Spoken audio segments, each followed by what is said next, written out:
mean, I hate that. I told him about that. It's okay. Everything we just keep I mean, but I was like, you know, that ain't something I'm willing to do. Because everything I do, the reading, them saying that out there in this community, reading, besides that, I'm looking at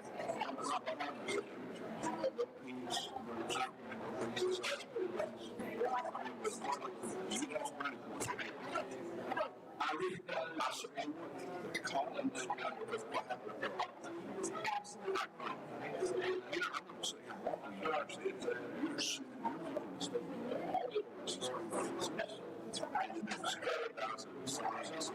stuff I'm not going to kill my life.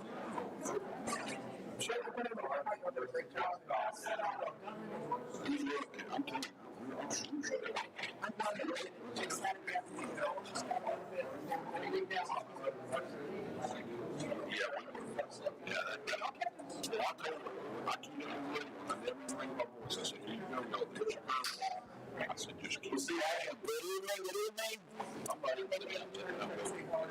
Let's take our seats. 6:30. Right on the spot. Right on the spot. I want to welcome everybody with the new normal for the time being. There's looks beautiful crowd out there. For our work session Monday, June 8th, 2020. Come on in, sir. Come on, you do. Before we begin, before we get started, I'd like to pause for a moment of silence for former Loganville Mayor and Council member Mike Jones, who passed away yesterday. Let's keep Ann, Austin, and the whole Jones family in your prayers. So let's go ahead and pause for a moment of silence, please. Thank you.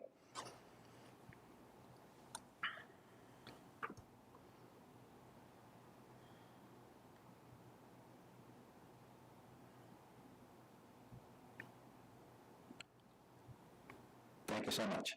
Thank you. All right, let's go ahead and get started. We're going to start with committee/department reports, starting with planning and development. Thank you, Mayor. The first case tonight is case A20-001. The applicant's name is Mark Davis. The address is 1590 Holly Ridge Drive. The owner is also Mark Davis. The address is also 1590 Holly Ridge Drive. The present zoning is residential R100. The proposed zoning is CH. The address is 315 Skyland Drive. The parcel ID is R5159014. The use of the property is office retail. The parcel is 0.952 acres. And the Planning and Zoning Committee did recommend to deny the annexation. And at this time, is the applicant with us tonight? Yes. Yes. Would you like to approach? This is Mike, representing Mark Davis. Okay. Would you like me to go to the Yes, sir. Yes, sir, please. Okay.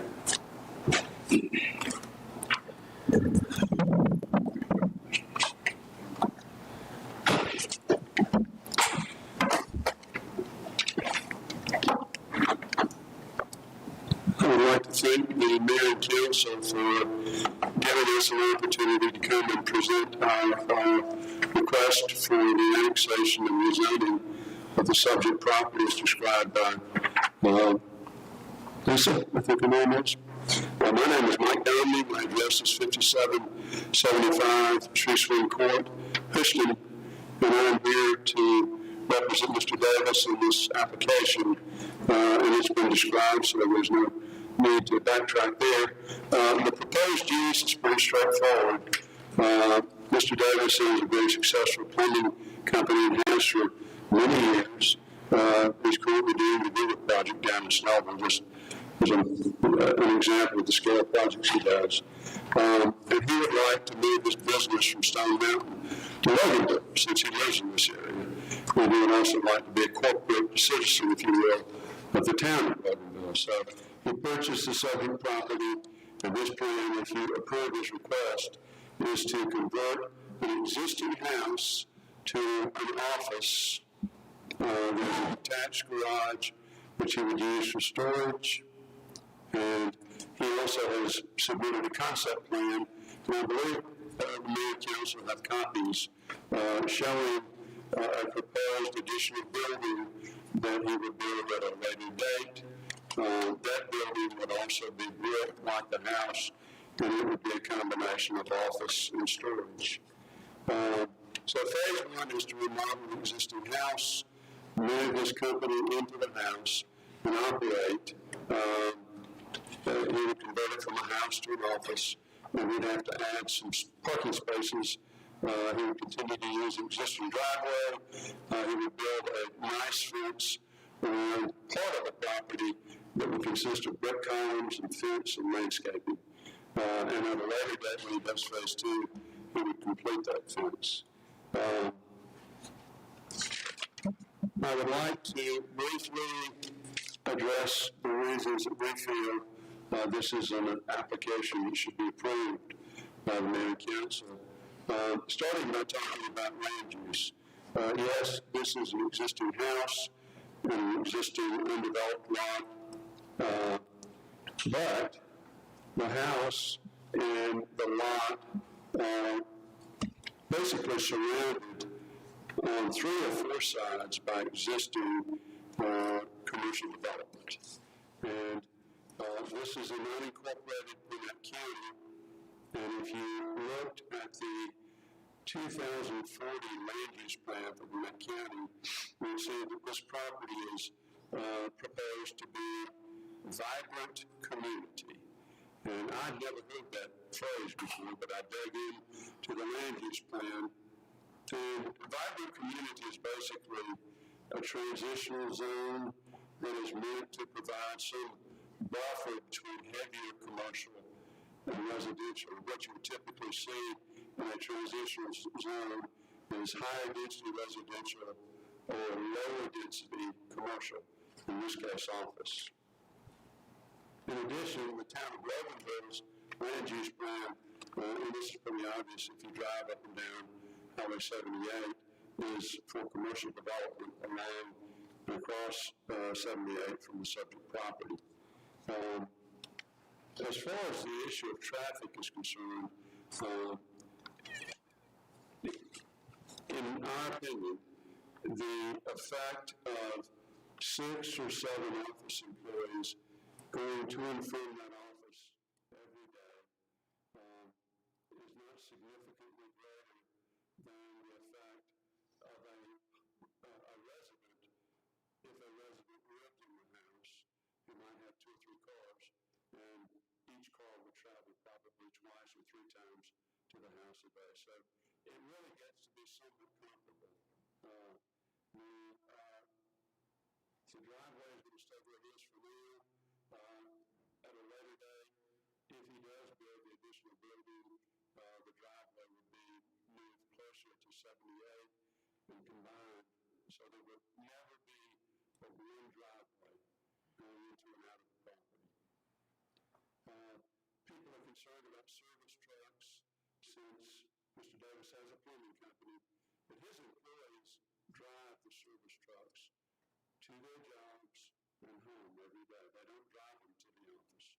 That isn't to say an employee might come by the office one day, who knows, to pick up a permit or a part or something like that, but there will never be service trucks regularly parked at this location. We're going to talk a minute about aesthetics. This property backs up to a very nice neighborhood. I thought it was a Skyline Drive neighborhood. I've learned that it's the Garden Walk neighborhood. The residents educated me, and I appreciate that. There's some really nice houses in that neighborhood. And Mr. Davis's intent is to do a very nice visual barrier around the edge, maintain the house the way it is. He is going to enclose the garage and put office space in that. But the outside of the house is going to look the way it does now. And then at a later date, we will build an additional building. It too will be masonry, and we will try to do architecture that is in keeping with the house that's there now. So we would like to say that if there is an impact to the neighborhood as far as aesthetics, it is going to be greatly diminished by the fence around it and the architecture. Mr. Davis, the first time I talked to him, spent 10 minutes telling me about a magnolia tree and a Japanese maple that he insists that we preserve. And I got to know these two trees recently, and they are spectacular, and his intent would be to do everything in his power to preserve those trees. And if you visit the property, you'll know immediately which trees I'm talking about, and they are worth preserving. Economic impact is something that every elected official is concerned about. In this case, you would be getting two pieces of property that would be taxed and fees would be paid on, and so there would be additional revenue to the city. And I would like to think that whatever economic impact they have in the city is going to be greatly diminished or far less than what they pay.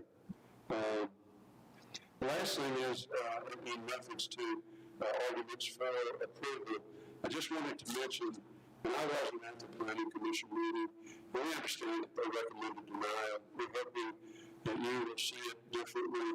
The planning staff had no objection to this proposal, and I think that says a lot, because these are people that you all hire to look at these things and give you their professional opinion. The last item I wanted to mention is that we have made an effort to reach out to the neighborhood. I stuck 30 invitations in mailboxes. I shouldn't tell you that because I'm pretty sure it's illegal, but I'm sorry.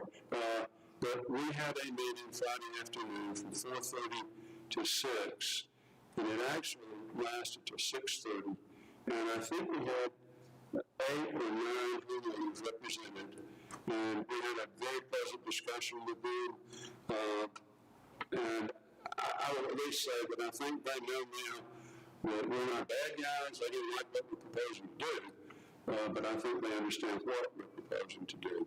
And I wanted you to know that we did make an effort to talk to the neighborhood and give them an opportunity. And we answered every question they had as honestly and forthrightly as we possibly could. And so that is the end of my presentation. Mr. Davis is here with his wife, and if he wants to say something else about his request, then I invite him to stand up and do so.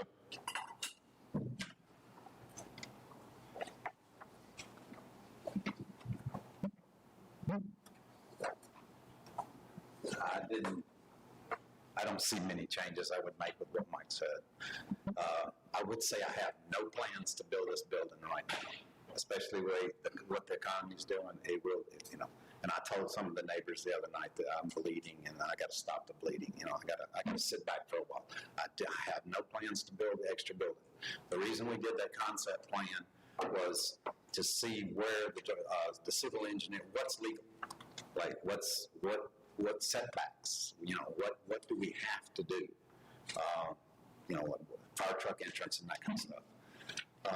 There was one other thing that I'm an open book. You have any questions? I have a question, sir. Sir. This property is currently in Gwinnett County, is that correct? Yes, it is. And why do you want to move to the city of Loganville as opposed to going to Gwinnett County and ask for this? I have a great relationship with Gwinnett County. I'm building Project Rocket for Amazon right now in Gwinnett County. I have absolutely no problem with Gwinnett County. When I saw the map and I saw the Judea Crossing and the two businesses across the street were Loganville, I said it makes sense to have Loganville city limits complete. And me and my wife live in this community. I'd like to network with the people here in Loganville. We lived here 12 years. I do see some people here, there are some people here that we know. We would like to network. We'd like to be a part of the community. One other question. Is there anybody here that's opposed to this? That's what I was gonna ask you before we, real quick. Okay. When you had that meeting with the constituents that you said on Friday, where were the constituents from? Were they from Garden Walk, that subdivision that you said faces? And how was the response on that meeting? Several of them were here, that I'm sure you'll hear from. They were from Garden Wall, and some were from on down Scotland Drive. And we got a list of who they were and their email addresses and stuff. And I sent them all of the documents that we use in the presentation, so they can see exactly what we're proposing to do. And I'm a glass half full guy. I thought it went well. I'm glad we did it. Win, lose, or draw. Like Mark said, we're an open book. And if I felt like we had anything to hide, I probably wouldn't be here. So, let's, How many homes are in those neighborhoods? how many homes? I can tell you this. I passed out 30 invitations, and I ran out. I would guess probably 40 to 45. So we only had 8 or 9 show up? It was less than 10. These folks can tell you for sure. But I would say 9, I think. Okay. 9 homeowners. And when you say the service trucks will not be parked there, I know service trucks carry widgets and gadgets and fasteners and all kinds of things. So when they go out to a job, surely they're going to have to come in either the night before or the morning of and restock the truck to make sure they've got everything they need for their job. So even though they drive the vehicles home, they're going to be in and out of there quite frequently. I have foremen work for me. I mean, I hired a foreman today. I told one of the neighbors today, I'm looking for a foreman, so like looking for your next wife, because the first thing you do is you hand them keys to a truck and credit cards and give them credit. So it's a very big deal to have a foreman. The truck's home, and they go straight to the jobs. They order the material, and the material's delivered to the jobs. We also have storage centers close to their homes, where they can store stuff because it gets a little bit. One of them on South Atlanta uses his home, and I asked him to get a storage center. He'll use it as his home. I've got a storage center in Villa Ribbon, I've got a storage center up in Lake Lanier. And every foreman's got a storage center where they store, and, every now and then, look, if a job shuts down, I will go get the gang box and pull it in. There's 3 of us in the office that are project managers. We estimate and we project manage. There's 2 girls there that do nothing but accounting, accounts payable, accounts receivable, and payroll. That's what takes place at this office. So it's truly an office, you won't carry truly an inventory? No, we have no inventory. We're not service plumbers either. The plumbers I have working for me are too expensive to send out on service. I hate to say that, but it's true. They're union plumbers. And with the projects we do that are large projects, Amazon projects, 2,700,000 square feet. There's another one down in Newnan. We think we're going with them. It was announced Thursday, Friday. Who got it? We have not been told whether we have it or not. I was told by the superintendent. Do you contract some of this out? You can't just go to Amazon and 2 or 3 people. I have 15 plumbers at that Amazon project. They never come to the office. They go straight to that job. Occasionally, what will happen, I said this in the planning committee, if somebody quits or we fire somebody, I will have a truck. And that will be there until I find that next one. That's the only time there'll be a truck there. It'll be parked in the back, and it'll probably be inside the building because it's got a lot of money and tools on it in the boxes. We will do everything we can to secure it. What's going to be your hours of operation? 7 to 5. I'm there from 7 to about 3:30, 4 o'clock. My secretary, for some reason, believes she should stay there till 5.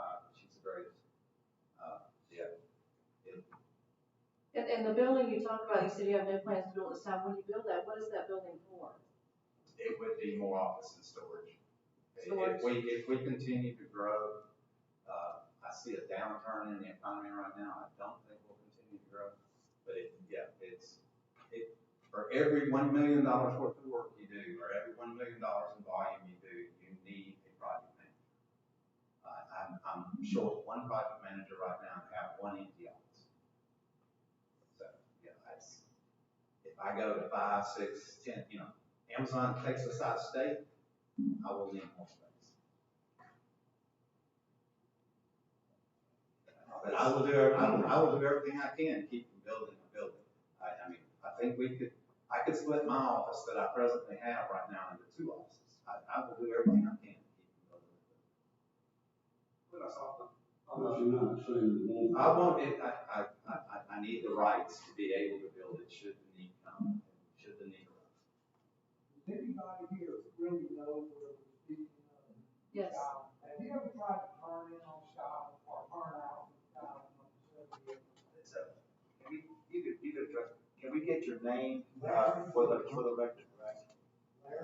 Yeah. Go ahead.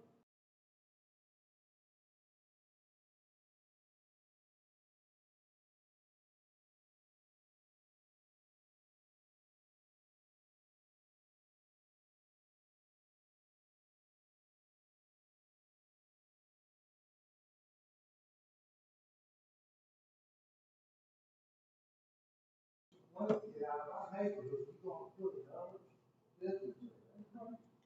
So I would say that you're totally against it. Yeah. Oh, Yeah. Would you like to speak now? I would like you to come to the podium if you don't mind. Oh, right there.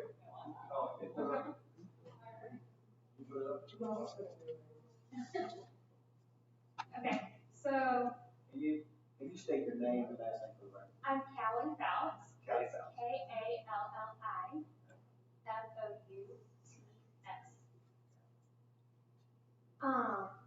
So I actually spoke at the last planning meeting. I think I recognize your face. So we are opposed to it because it already is.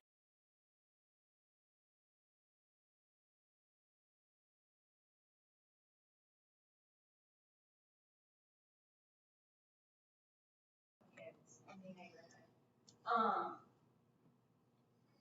One of the things Mike said that I wasn't 100% comfortable with. All due respect, Mike. He made it sound like there's commercial on 3 sides of it. That's up to Geo Crossing. And then there's 78 on the corner. And then the other commercial is across the street, across 78. Once you turn down Skyland, it's just commercial. I mean, it's just residential. So to us, the minute you turn on the Skyland, you're in our neighborhood, you're home. So when you get a business on the corner, it changes the atmosphere. And it opens up the precedent of allowing that business to be sold in the future to be turned into something else.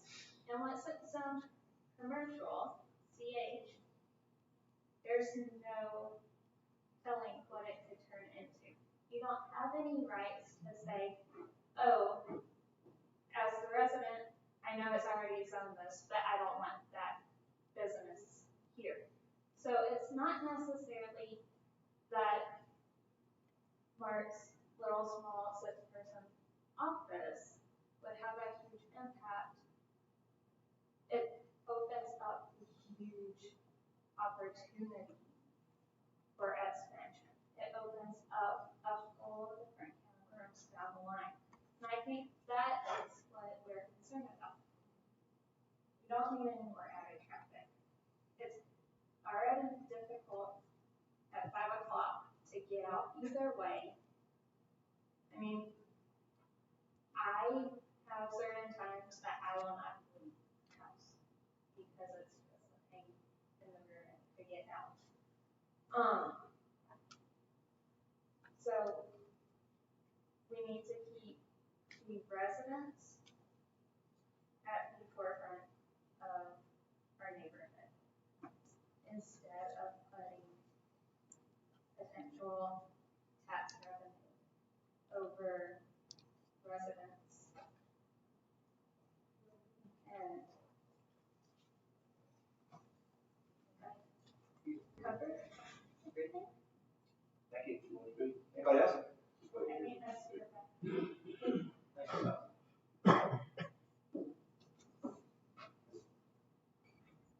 Hello, my name is Rebecca Gilligan, and it's Gillikin.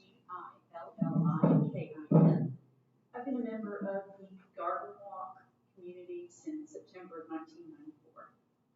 When we moved in there, there was absolutely no commercial.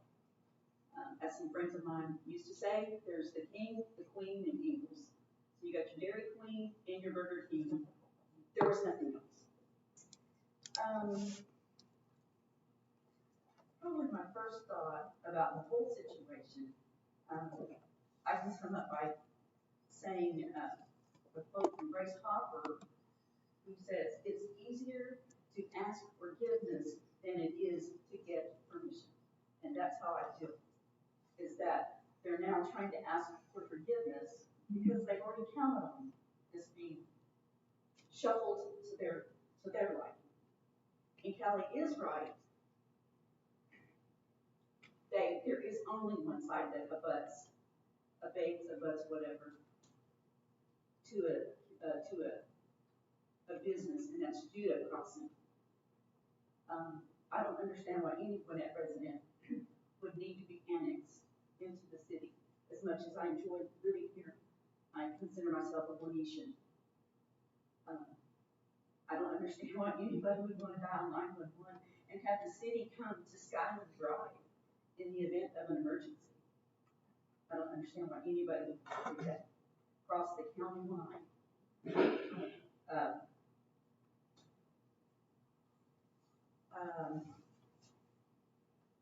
Another thing I noticed, I went through the minutes from February all the way to present. I went through the minutes.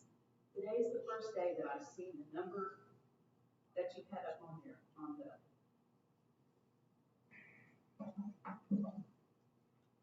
case number A20-001 and 2, R20. That's the first time I've seen that number.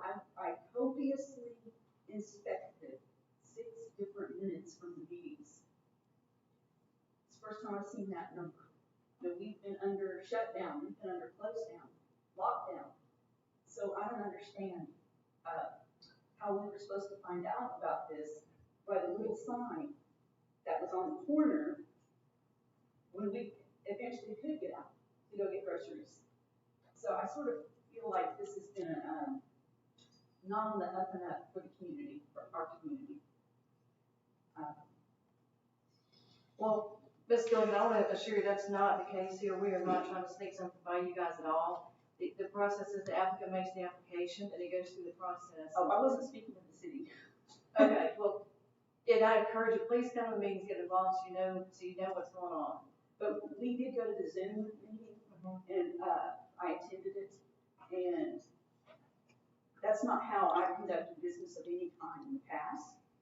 And I had to download Zoom, and I had to figure out how to get on Zoom, and that just doesn't seem like, in the crises that we were in, or still are in, the appropriate way for us to be able to say what we want. But I still don't understand why anybody would say, please annex me into your city and your county.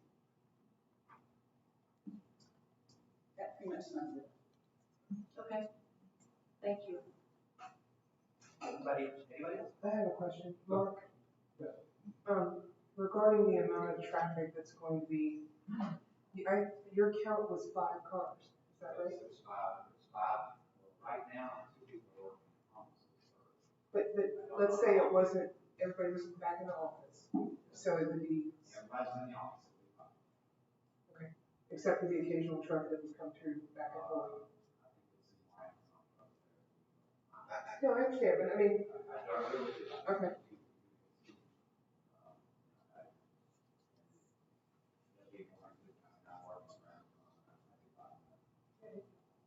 I was curious, thank you. But how many trucks was it? So 5 employees and how many I trucks? have 5 people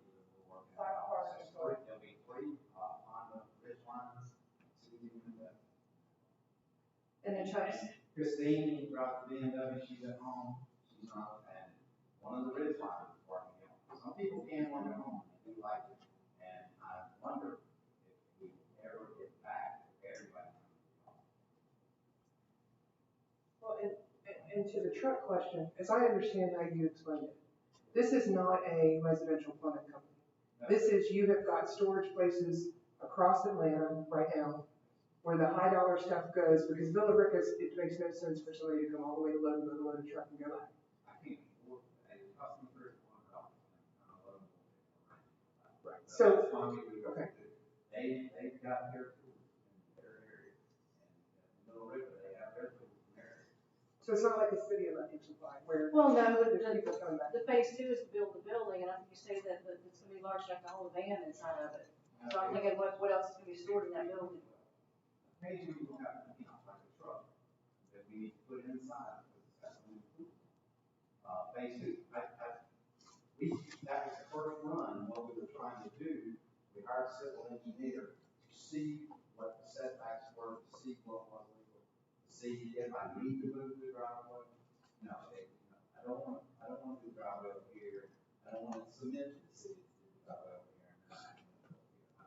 We're just trying to find what would take the hard time. We get involved all the time in permanent jobs and their fire trucks. I also think it would have been dishonest, smart, not to tell the city, more importantly, the neighbors, what our plans are. In this building we're talking about, we're looking at 2,000 square feet. We're not talking about a big building, and it's office and storage. And storage can be parks and schools, much as it can be a truck. So just wanted to make sure. Okay. And to the residents that object, do you object because you're afraid that there's gonna be way more traffic? That it's not straightforward? Or is it the 5 cars you think is too many?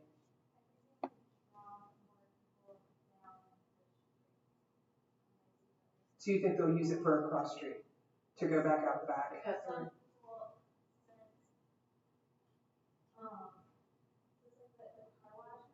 Mhm.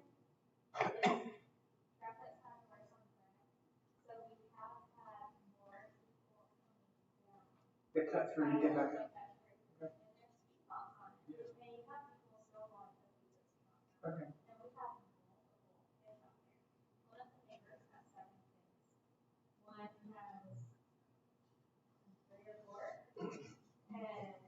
They all like to play together. Right. I mean, they're kids. And then we have some high school kids out riding their bikes. All of them out playing.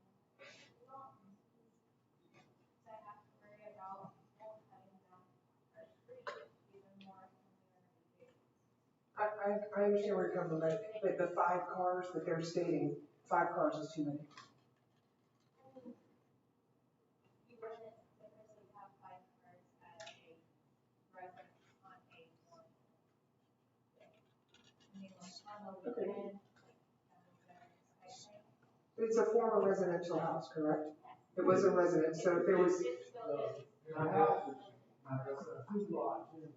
right, Every the lot. first lot's not built on it. If it stays residential, it's 2 lots, and now you will have more cars. If it stays 1 lot, like we have, right now it's registered in Wayne County, 1 lot. It will be 1 lot. Can somebody show us on here how it works at? it's the first house on the First right. house. Yeah, that's where it's at. Yeah, if it stays residential, that'd be the 2 houses.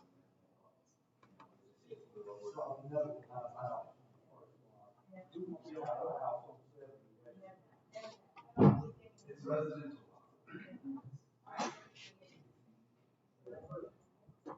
And it's just getting harder for us to get in and out of our home. But that sort of makes the argument, there's a house and a lot, because nobody wants to live. It doesn't have a residential environment. We're looking at it like, one is the gateway road, and damage. We're opening up the gate. That's what I'm. So one of the things that Mark just was with us after we were was that person who bought it owns the house next door to it and the house across Skyline from it. So they're looking on the Google Maps right here, and the house in between Skyline and Hill. And One that has the open driveway. yes, so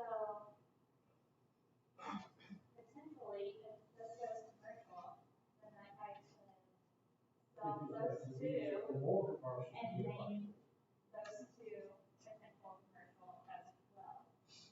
And if we end up having 3 houses turned commercial all of a sudden, then you're gonna have to cut through a commercial pocket to get into our neighborhood. And my husband and I have moved into this house 5 years ago, probably 5.5. And we intentionally bought it because it was an established neighborhood with lots of trees on 0.55 acres where we felt like there wasn't be a lot of traffic. It was a little cute, tucked back off of 78, easy to miss road. So we felt like it was a good place where we could have kids out on our street and everything. Mix it in, have our dogs in the backyard, it's not houses right on top of each other. And everything. So that's part of like if you're missing the neighborhood, and now we're like, driving through commercial to get to that. Anybody else? Before the meeting back here, Yes. do you want to speak? I understand what he's doing. Come on up, state your name if you can. For the record, to do this the correct way here. Yeah, I understand. My name is Brad Wilson. Brad Wilson. Skyline Drive.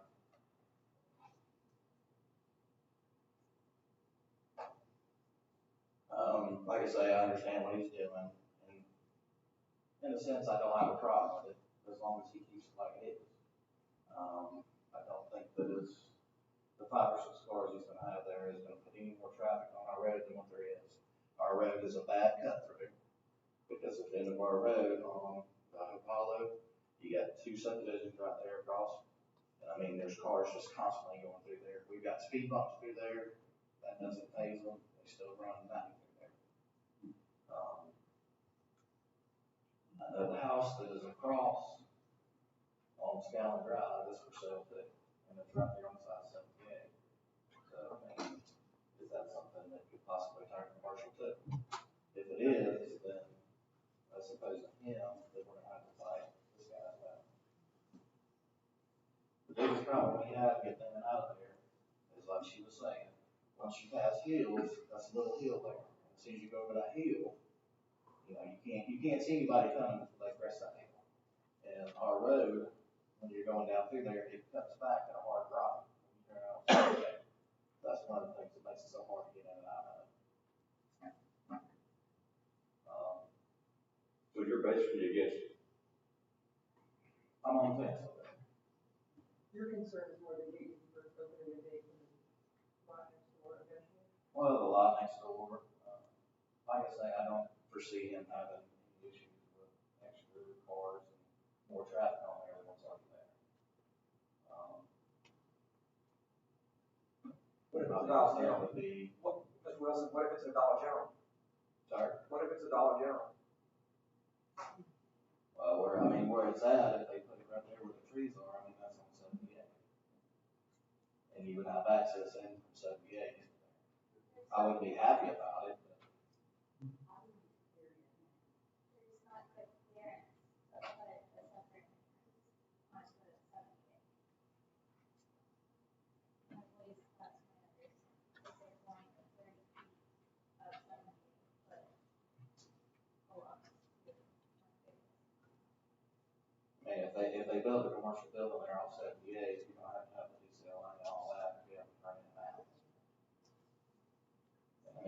our street anyways.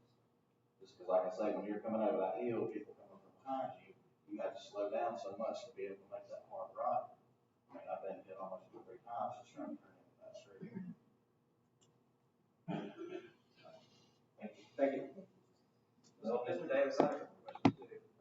So, I hear you on the second building, still not decided, but we did see a drawing of it, and you're saying you're not gonna come to it, but the drawing says it's an office / warehouse. I'm thinking plumbing supplies warehouse, that means I'm gonna pick stuff out.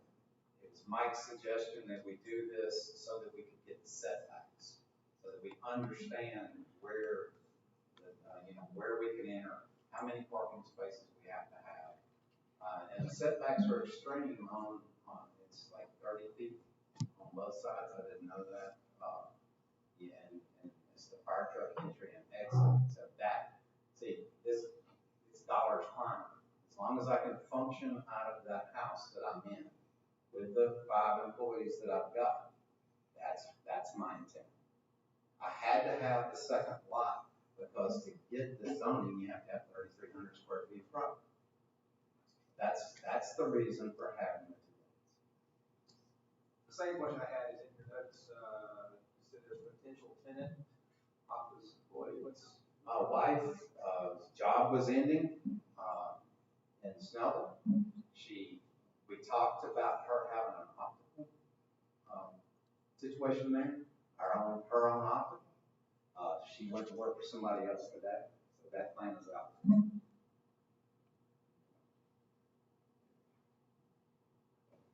Thank you. Thank you, Bill. Anybody else?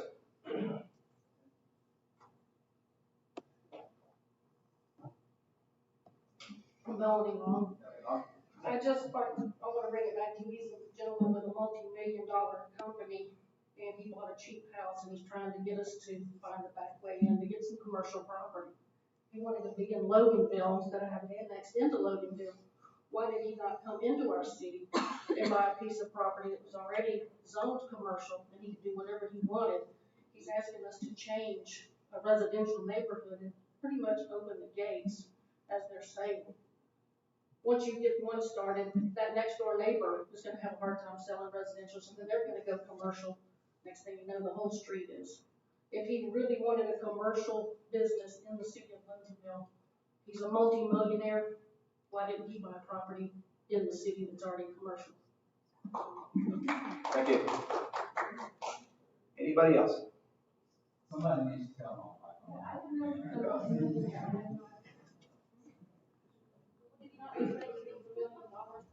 Go ahead, sir. I'm Brandon Whitfield.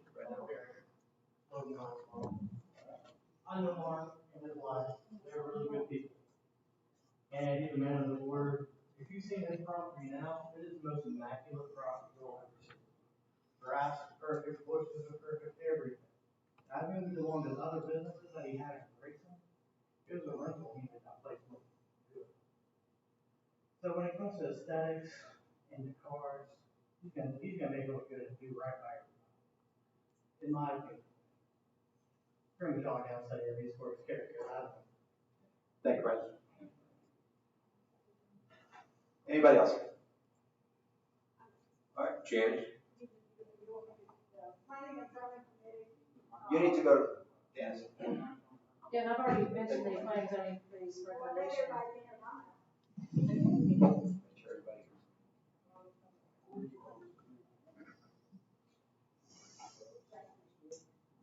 The planning and zoning committee went through a lot when we looked at this property, and everybody on our committee went up there, and we did deny this.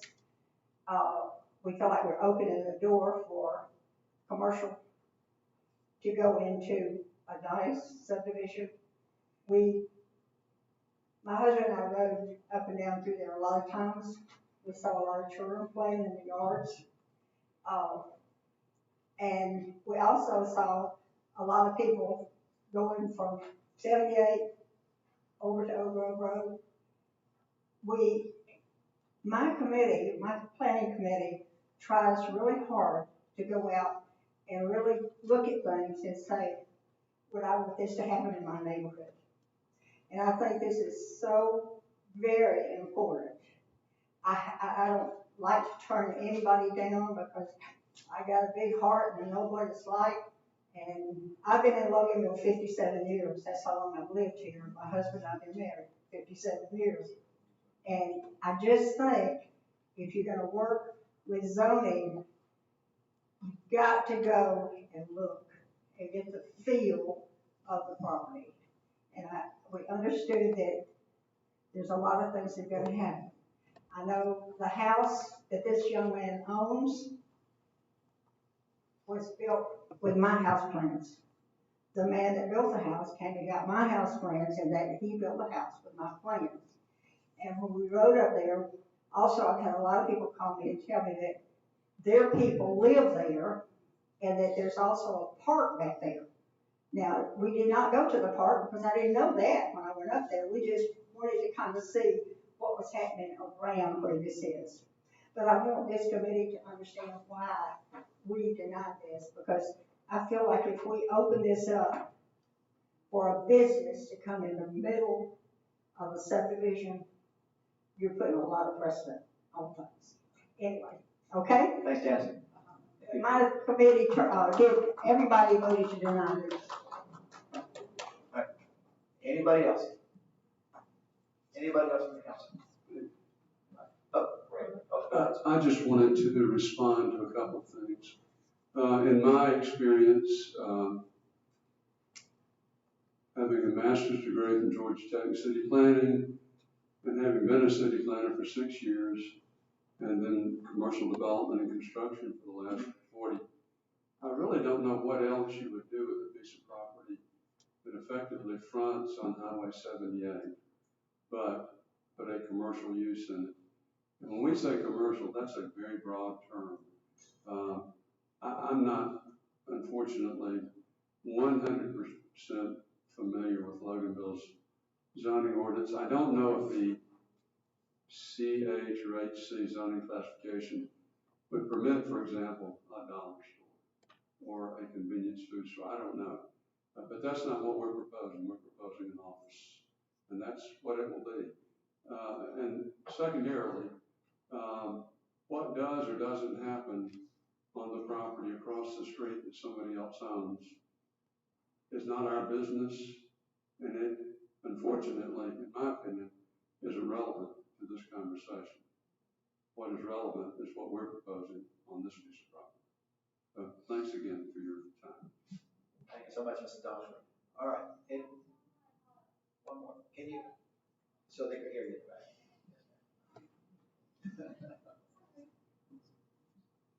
So one of the things that my husband and I actually looked at was the zoning ordinances and the classifications. And my husband made a good point. They're trying to do CH, which is commercial highway. So Why? we're told.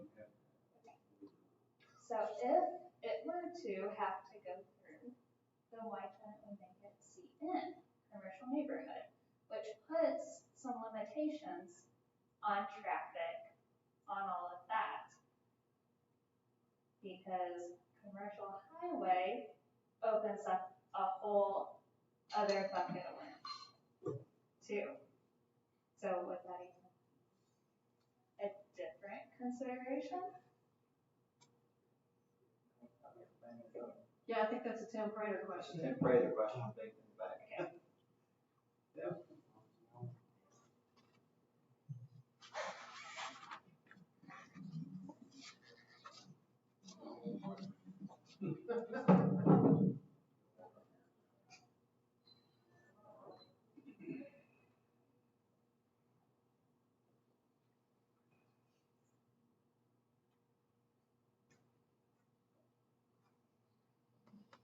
Under the conditions that they're wanting to do and have proposed, the CH would be the best fit.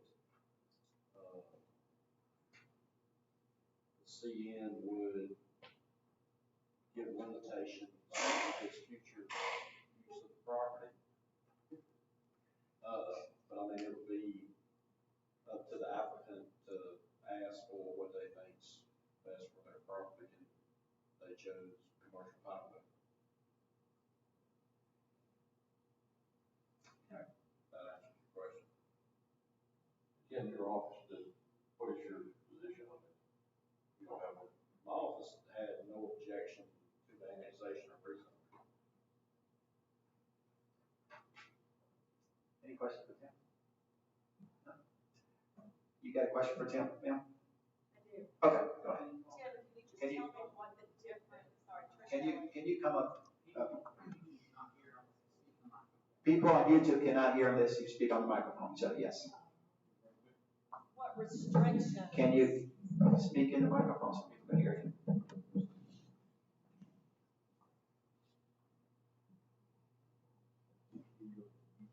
Gotcha. Tricia Elliott.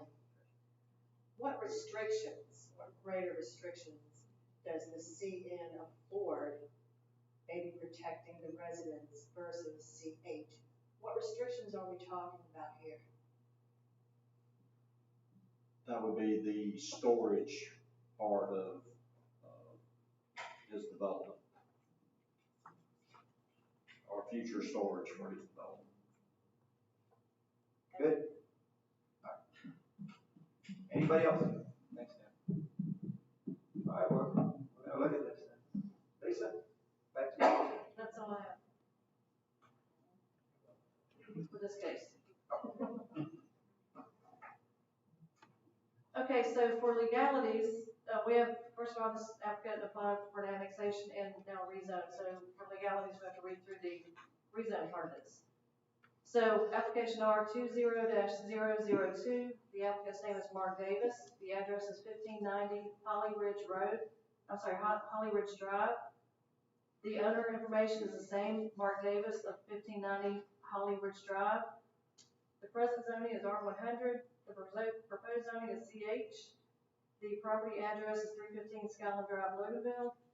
The parcel ID number is R5159014. The use of the property is office retail. The parcel is .952 acres. And again, the planning and zoning's recommendation was to deny the rezone. Do we have any questions?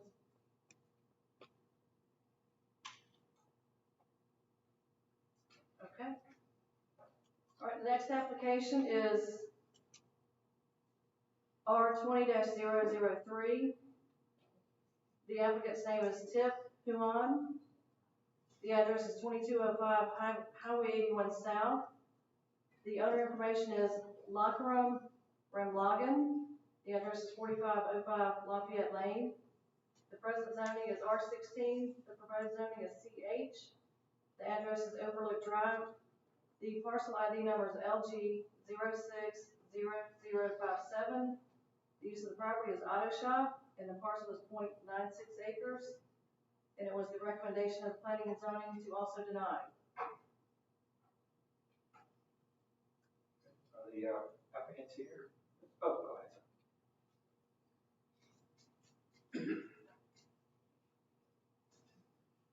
Mr. Mayor, ladies and gentlemen of the council, my name is Tip Moon. I'm with Alcoa Surveying and Engineering.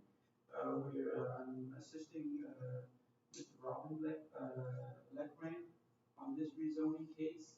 And I've been to the planning commission meeting, and we understand that we got denial mostly because of the entrance location that we showed on.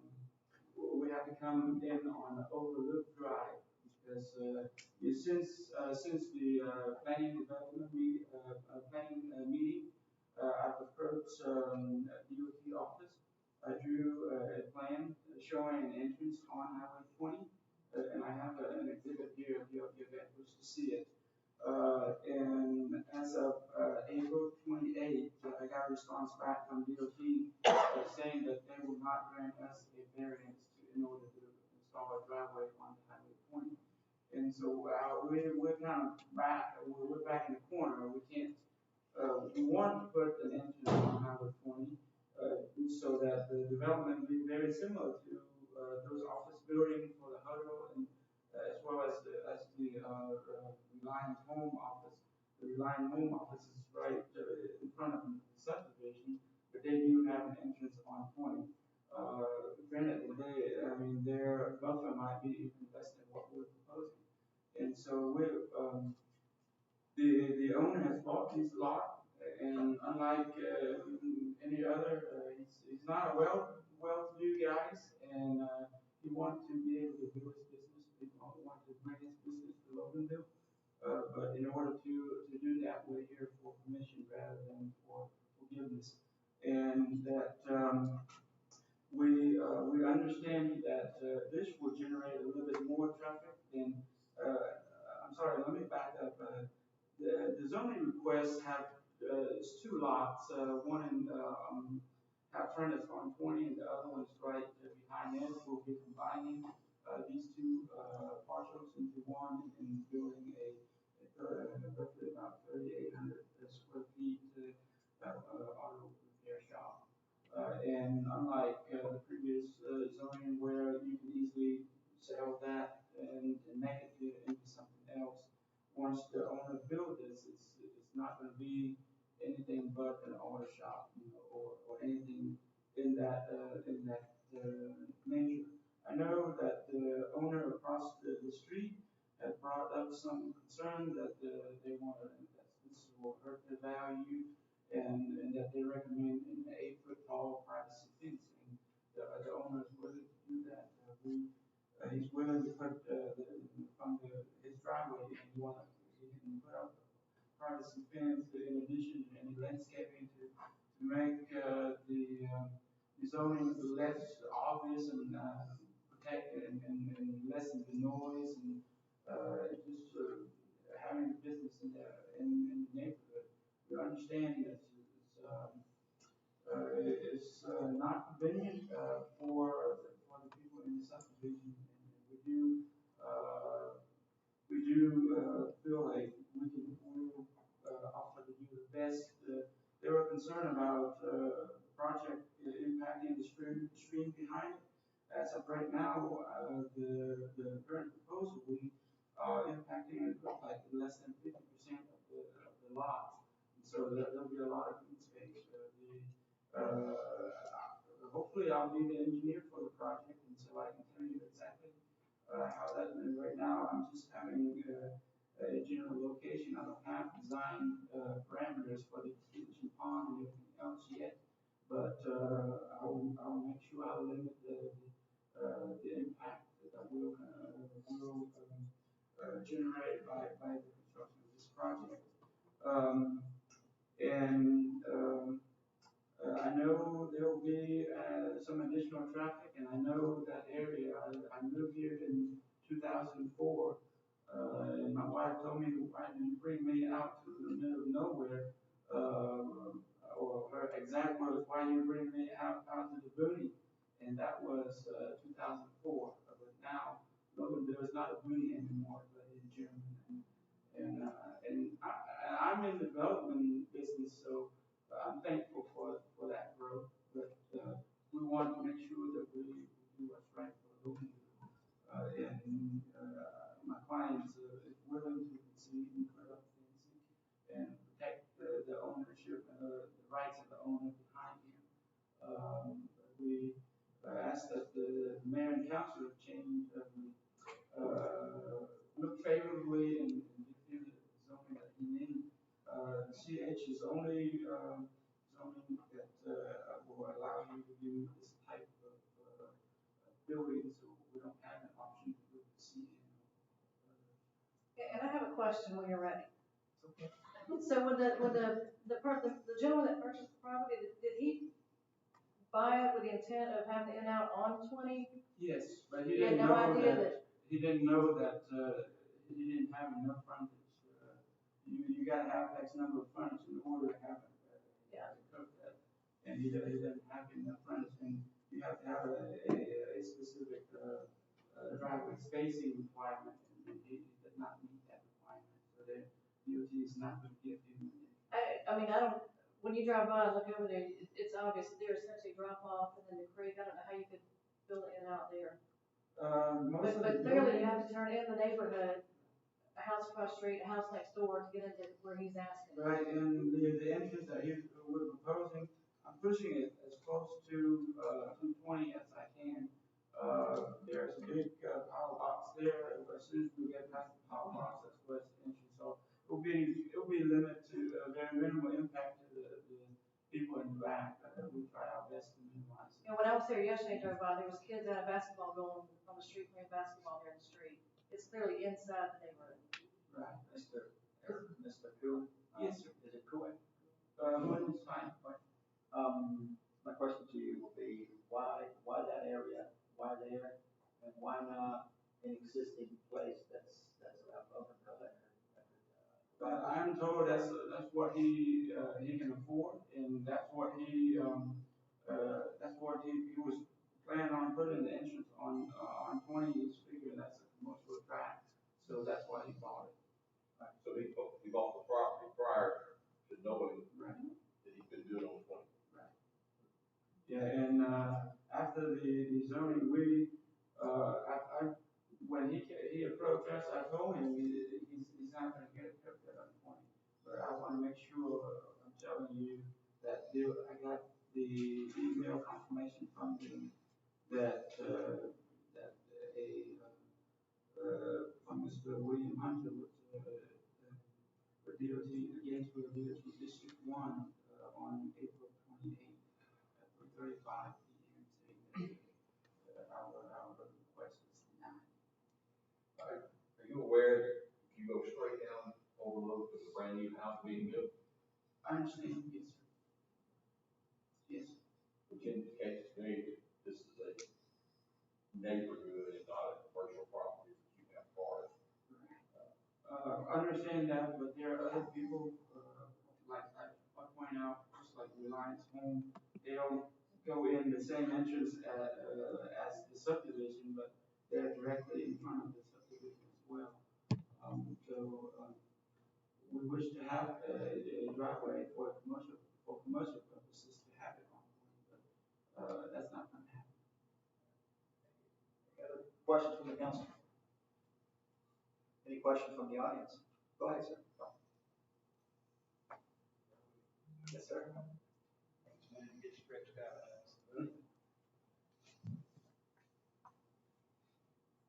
I am very back and forth in YouTube. Yeah.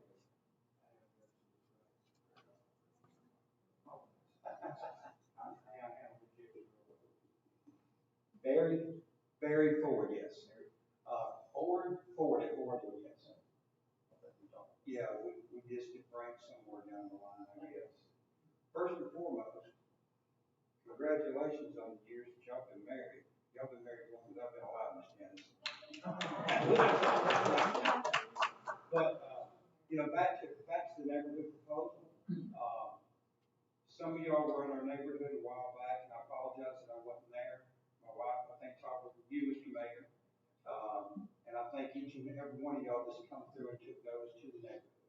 And, I want to say this, kind of biasly, I take a little bit of offense to what you said earlier in one of the other meetings when it was an older neighborhood. Well, every neighborhood that's been there long enough gets old.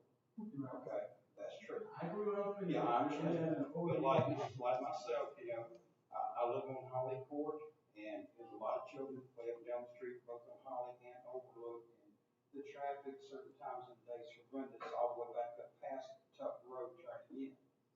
You had mentioned the detention pond going on the other side of the facility that you want to have built.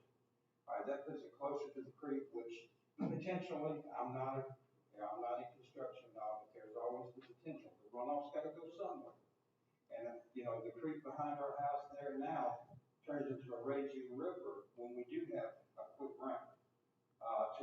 There's a concern with kids. I've got 7 grand monsters and 4 of them live 2 doors down from me. And I'm always concerned with them being down there around the creek when the creek's up, because it's a raging river. I see logs go down that creek sometimes, and the trees that overrode. From that perspective, the extra overflow would be an issue itself. You had also mentioned earlier about the size of vehicles coming in, as far as, bringing deliveries. Yes, there'll be some trucks, but what you didn't mention was the trucks that come in to haul out the stuff, like the oil, the tanker trucks have to come in and pump the oil out of the vats and all, much larger than what you ever mentioned. Maybe I oversight, I'll give you that credit. Vehicles that come in on the bed of a tow truck. A tow truck bed is 21 feet long, the cab is another 9 feet, that puts you at 30 feet.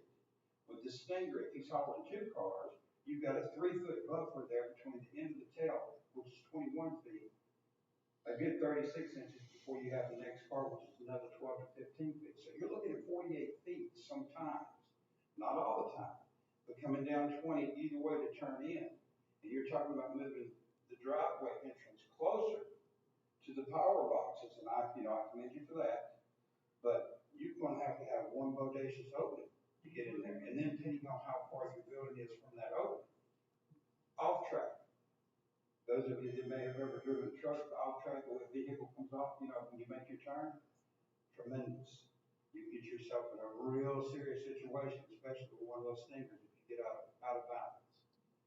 That being said, I'm opposed to the idea. I'm not opposed to growth in Loganville. Because when I've been here 35 years. When I moved here, Dairy Delight up here was the only thing here. And 2 weeks after we were here, it closed. Now, they started breaking ground for McDonald's, and I thought, well, maybe we're going to go somewhere here forward. But it's like, when I was a kid growing up, I always knew about Loganville, especially God forbid when I would skip school to go to Fort Yargo. I never knew Loganville existed past 81 when you make the left. I knew nothing about any of the other parts. But as far as growth in the community, I'm all for it.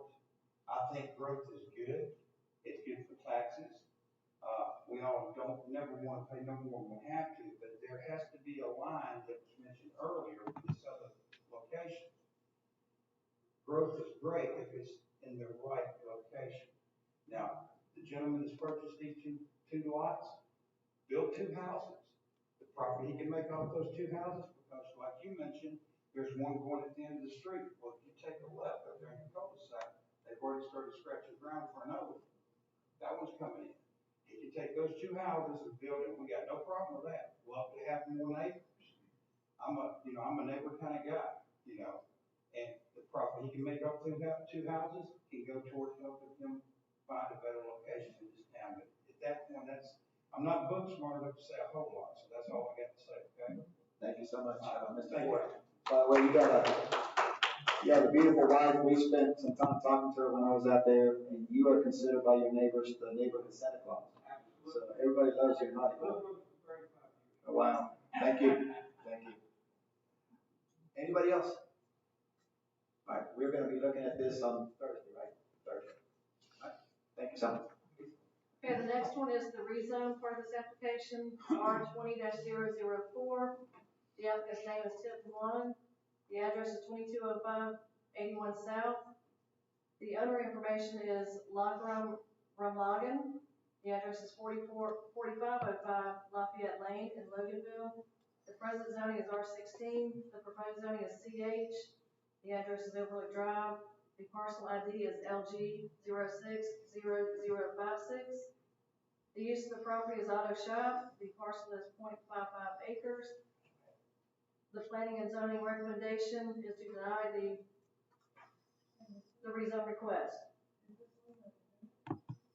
It's the first was the application, was the annexation request? Yes, request to rezone. Okay. Okay. So again, the planning and zoning recommendation is to deny the rezone request.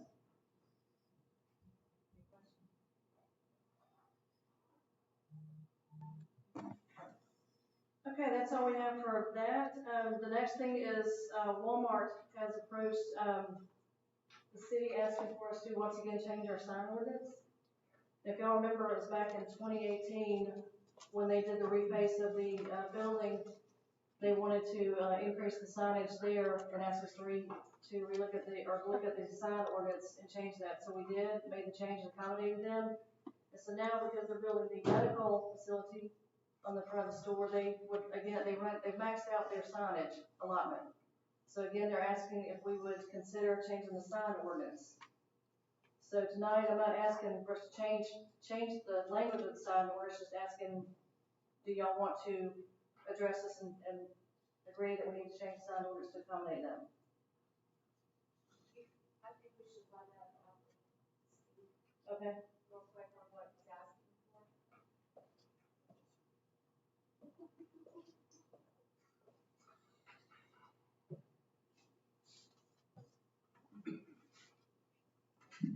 Thank you very much. My name is Chuck Muller. I'm pinching for Mr. Kirk, who could not be here. I think he asked me to do this because I've been coming to Loganville since the mid-1960s when it was had a single traffic light, and the next big business was the Walton Clothes. I saw the last thing was an overlook road. I'm not sure if that's where the old overlook golf course used to be. My grandparents lived in Walton County, so I've watched this area grow. I know we've had a lot of conversation tonight about growth, and Walmart has been part of it. One of the things that they've got, the reason that we're here before you tonight, is that they've got a new concept called a Walmart clinic. It's about a 7,000 square foot clinic. This one here in Loganville is going to would be the third one in the state of Georgia.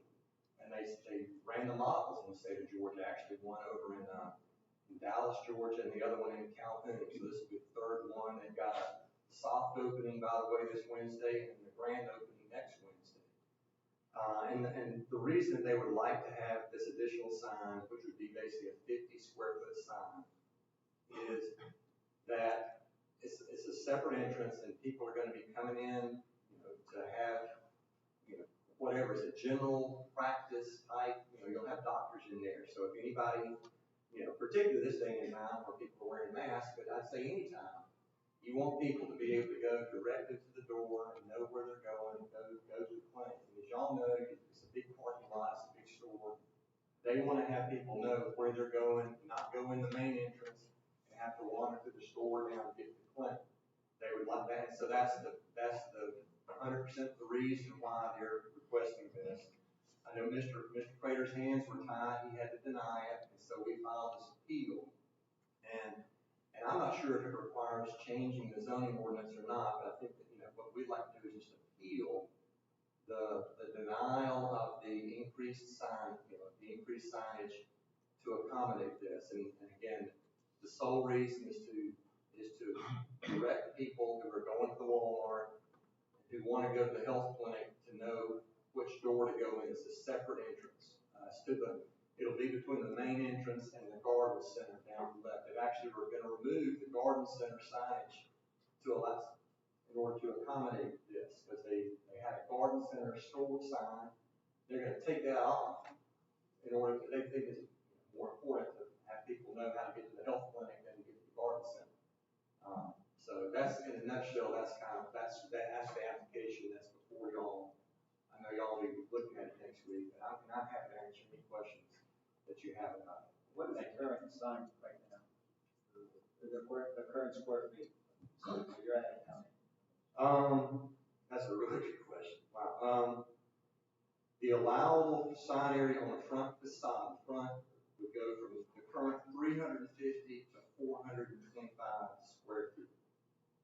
So it'd be from 350 to 425. So you're asking for an additional 75. Total, that's right.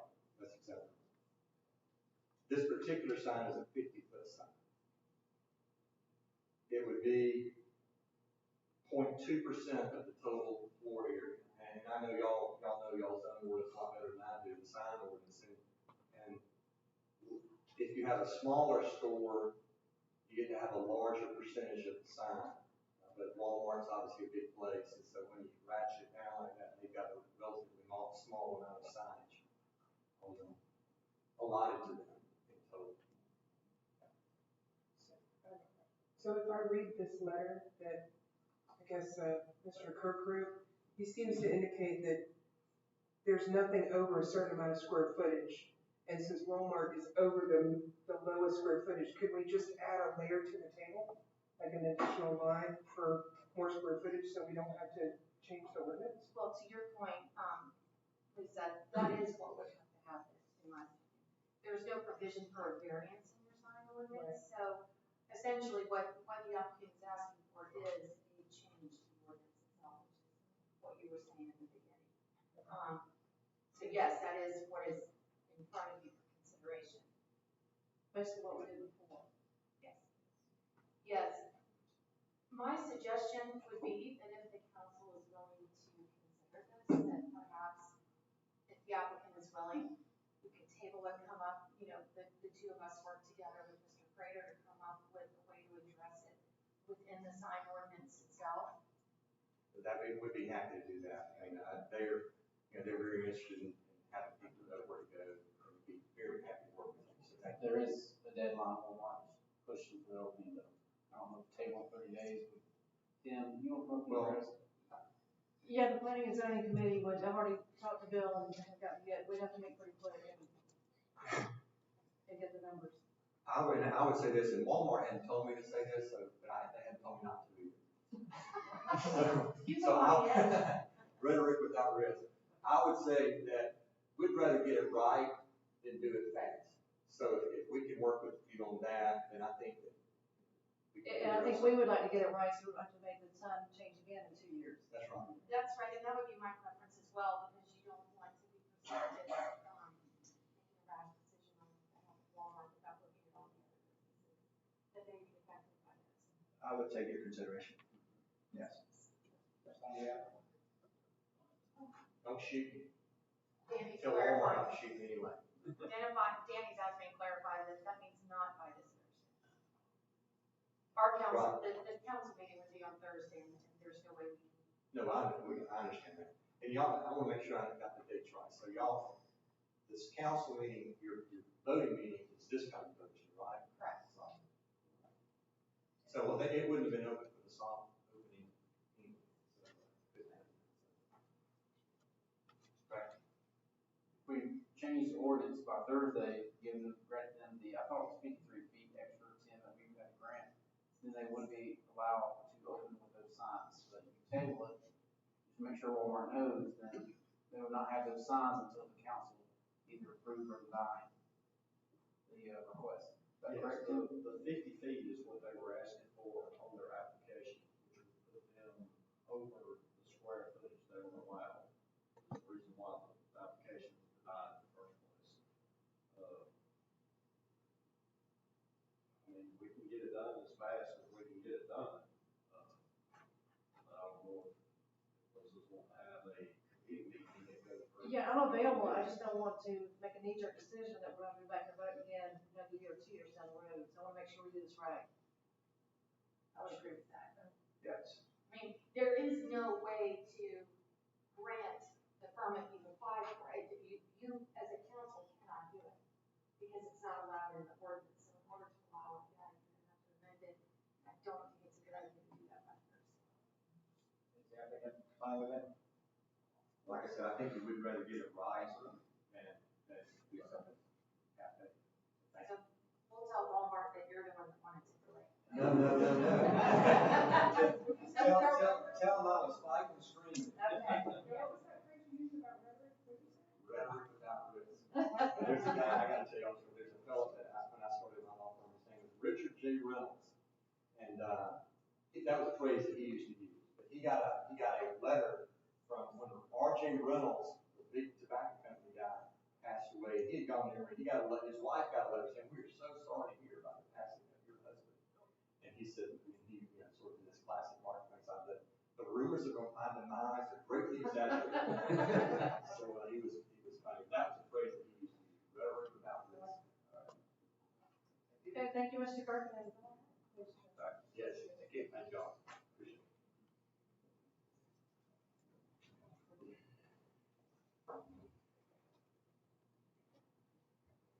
All right.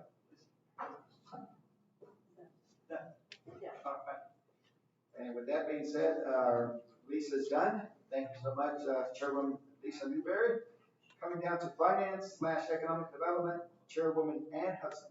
Thank you, Mr. Mayor. I have two things tonight. The first thing that's on the agenda, the property and liability insurance renewal. We were hoping to have a quote by tonight, but we don't have one, so we left it in the packet. So we'll have to push that to Thursday and hopefully have it quote for everybody to look at it, between now and then.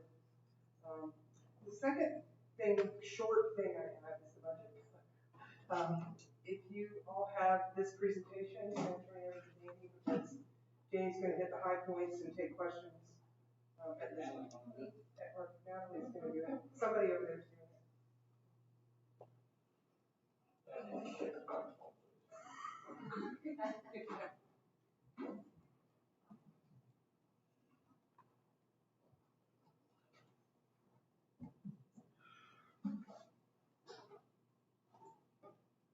Wait on the mayor to return.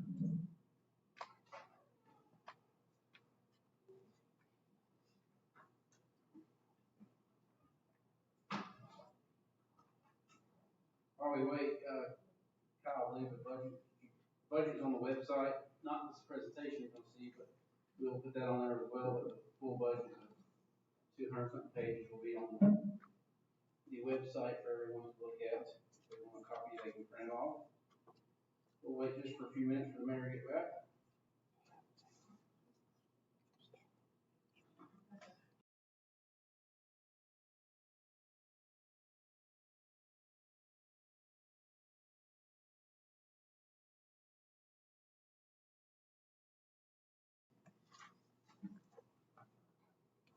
While we're on a roll, I'm just getting feedback from people that are watching the room that the sound is bad.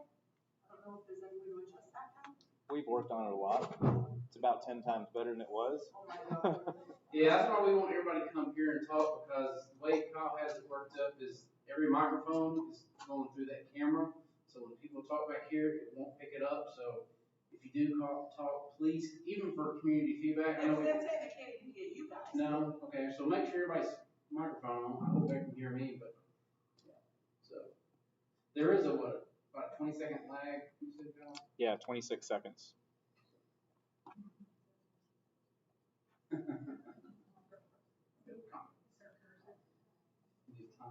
Push the button.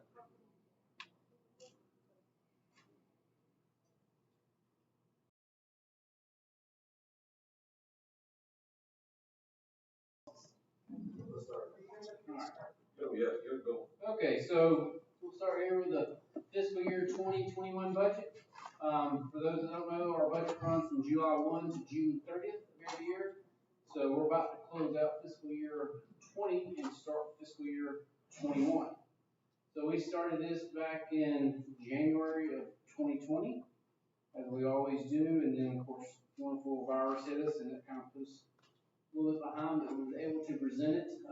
Typically we present these in May, but with having Zoom, the council and I felt it'd be better to wait for the public to present it. We definitely don't need any more stress, or I don't need more stress for the city. So we waited till the public hearing to have this, so please ask your questions if you have them. But this budget was done with anticipation of no tax increase.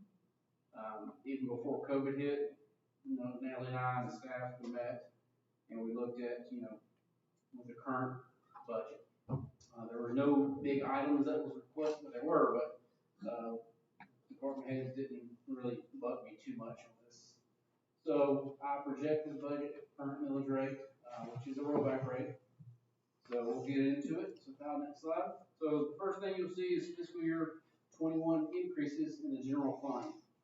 So these are the few items that increase the budget. The police has asked for a new CID technician, that is the crime investigation unit where they collect evidence. We do not currently have one, and they are in the process of remodeling the police department for all the evidence that they have to keep. Some of this evidence is 10, 20 years old that they have to keep.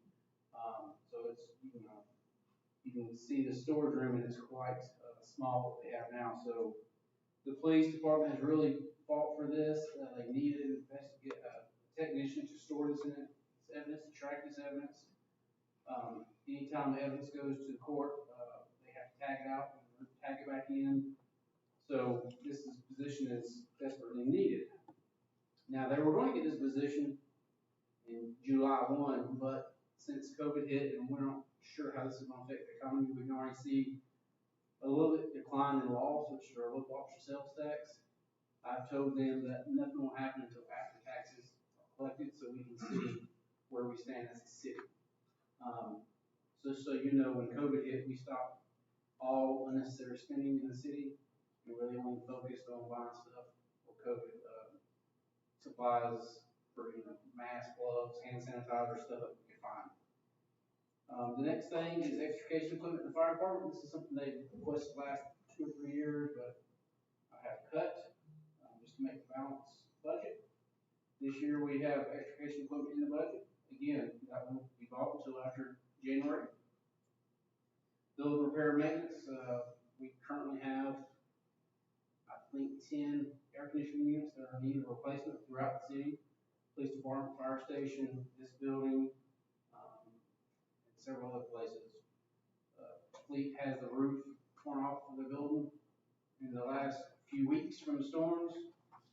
So we add a little bit more money to building repair and maintenance. That's for the general fund only.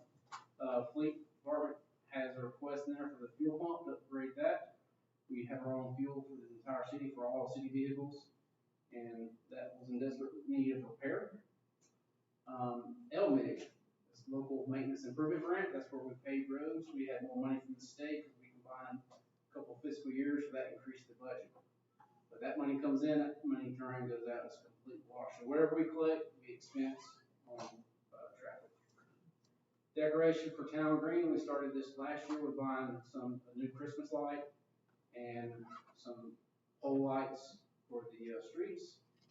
So we put that in the budget, and also, the big one is a new accounting software. This is something citywide that we're asking to do. This is a $220,000 software. Current one is outdated. We've had it now for how long ago? 2004. They started reaching out to other cities to see what's out there, and I think every city around us is currently using what we're demoing. So that's something that's in desperate need of doing. Some of the key features that it does that I like is cutoffs. Right now, you get a notice of your bill, cutoff. This has an automated feature. If we buy the extra feature, that it will call citizens and let them know, hey, you're scheduled for cutoff. We typically run 200 to 250 cutoffs a month on people, so that would help with the cutoffs and also help the staff not have to go out there and cut off and turn around and go cut back on. So that is split between enterprise fund and the general fund, so each would be a little over $100,000. Any questions? All right, Cal. This is 505. This is the enterprise fund. This is the water, sewer, wastewater, stormwater departments. This is our business account for the city. This is one that no tax money goes to. This is all user fees. The biggest increase is our plant expansion that we started in 2013 when we started phase 1, 14, 15, Chris? So the phase 2 was done in 2018. That was the $15 million that we bonded to increase the plant. So a lot of that is the bond payment. It's in there, it's $1 million this budget. Plant engineering fees, of course, we had to pay the engineer for this upgrade that we're doing, and of course electricity, because we're adding capacity. We're going from 1.3 million a day to 3.3 million gallons a day once this phase 2 is up and running. And also the new accounting software is in that. All right, cuts. Some of the cuts I made from department heads when it came to me. Just so you know, give you a little background. When the budget starts, I do revenue first, because that's what dictates the budget. Department heads can ask for all they want. I can only spend what I collect. If I don't collect them, I can't spend them. So I do revenue first. That gives me a baseline where I need to be. So then I look at departments and I input what they requested. And then I go back and balance the budget, because I have to present a balanced budget to the city council. Don't have to close with one, but I have to present with one. But every year that I've been city manager, we've always ended the budget with money going into reserves for the next year. So that's because of department heads and their spending. I know a lot of people think we just spend like crazy, but it's not true. We buy what we need to buy. So some of the cuts is engineering fees, we cut, appraisal fees, site improvements, street repair, that's being covered by SPOS. A lot of you asking how we were able to do this, well, a lot of the Main Street development was in this 20, but once the city council decided to abandon that, we did away with money, no need for it. So that's where most of the cuts came from the general fund. The enterprise fund, engineering fees, infrastructure, and vehicles. So anytime you cut infrastructure, you cut engineering because the engineer is not having engineered the plan. So we cut some infrastructure money out, just enable to balance the budget. Some cuts that we had to do so Chris could balance. Any questions? No, I'm going fast. All right. Here is the difference. Fiscal year 20 is on your left. That's the budget we're in today. Where we're going, starting July 1, is $13,032,358,000. The difference between two fiscal years of $161,000, $863.69. And like I said, the first slide shows you what makes that difference up. So it's not a big increase at all between last year and this year. Any questions? Okay. Next slide is just showing you what makes up that revenue. Biggest one is property taxes. No big deal. We are solely driven on property taxes. We have one utility here, that's water and sewer. Typically that pays us about $200,000 every year. Enterprise transfer to the general fund. Gas and electric, as I said before, is the enterprises that some city has that they really can offset their general fund. We're talking millions of dollars of transfer. We don't have those. We have water and sewer, $200,000 a year. So it helps a little, but it doesn't help much when you're talking about property taxes. Our current millage rate that's approved by the city is 12.32, but we adopted the rollback rate, which is 11.87, 85. So I anticipate it to be that. I don't know how assessments are going to go. Some of you may already have your assessments. I've heard that some people have went up 10%. This was done at 1.8% assessment increase.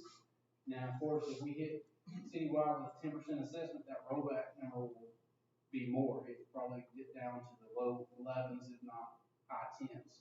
But we will not know that until our digest comes, which is typically in July, but it may be pushed back further since most counties operate with monthly staff.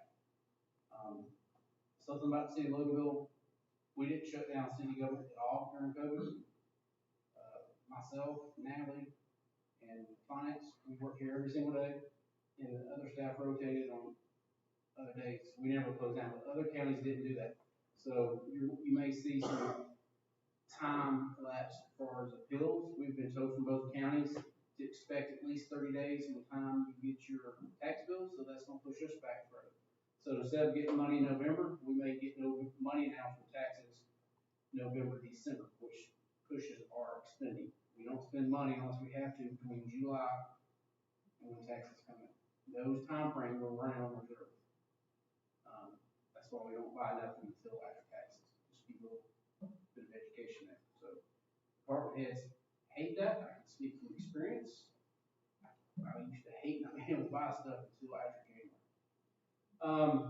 44% of the money collected is property taxes, followed by lost at 10%. And other taxes both hovering about the same thing, 10%. Loss is your local option sales tax. That's when you go somewhere in Walton County and buy something.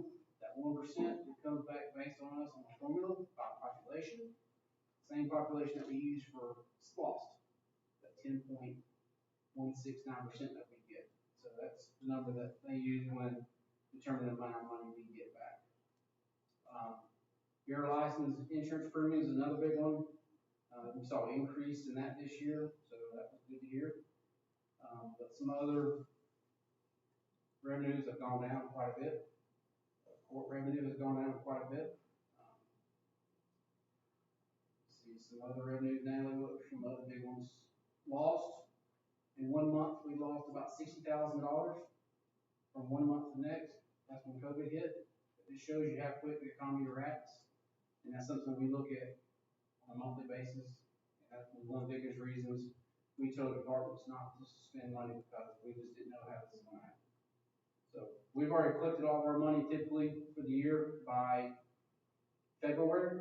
So from February till November, we truly run on our reserves. So, any questions on where the revenue comes from? If I ain't putting you to sleep. All right, expenditures by department. You can see a lot of this is cuts from various departments. I don't know if y'all can see that. Maybe we'll blow it up.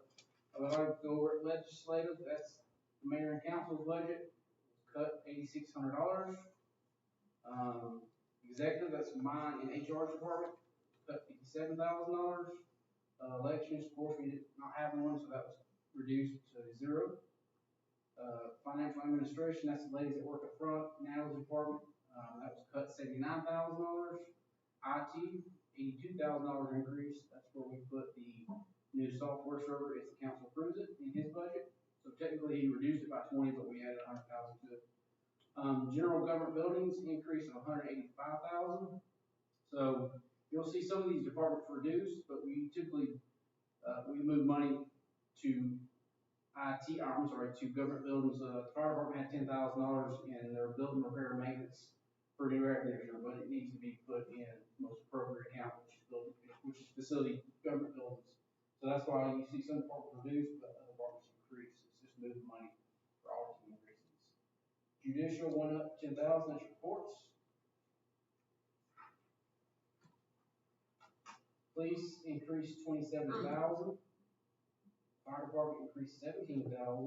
Public works reduced 88,000. Highways and streets increased 74,000. That's your LMIG. Libraries always stays the same. Planning and development reduced $3,700. Events, tourism reduced $40,000. And then the next slide breaks down who gets most of the money. As we all know, public safety gets over $6 million of a $13 million budget. That's where your majority of your taxes goes to is paying for public safety. The lady said, why would anybody ever call Gwinnett County when you live in Gwinnett County? Well, it's because we have a 5-minute response time. You call Gwinnett County, just no disrespect to Gwinnett County, but you call Gwinnett County Police, you're gonna wait for a while. You got a fire station 1,000 feet from your house, it makes a big difference. So that's why you get what you pay for. Any questions so far? All right, we're gonna go to the enterprise fund. So this is. Hey, Danny, I did have a question. Yes, Mayor. The $60,000 that we have to for ARC, is that the $60,000 that we have to add from their grant? Is that, where's that at? It'll be in, it's per se not a line item itself, but it's in the budget. So we'll just, pull it from engineering. We still have money in engineering for that grant. What Mayor's referring to is we applied for a $400,000 ARC grant to do a traffic study. We was awarded $260,000, I believe, and of that, we gotta pay the difference. That's our portion, so that's a study that we'll be doing here shortly, but yes, we were awarded that grant from the Atlanta Regional Commission.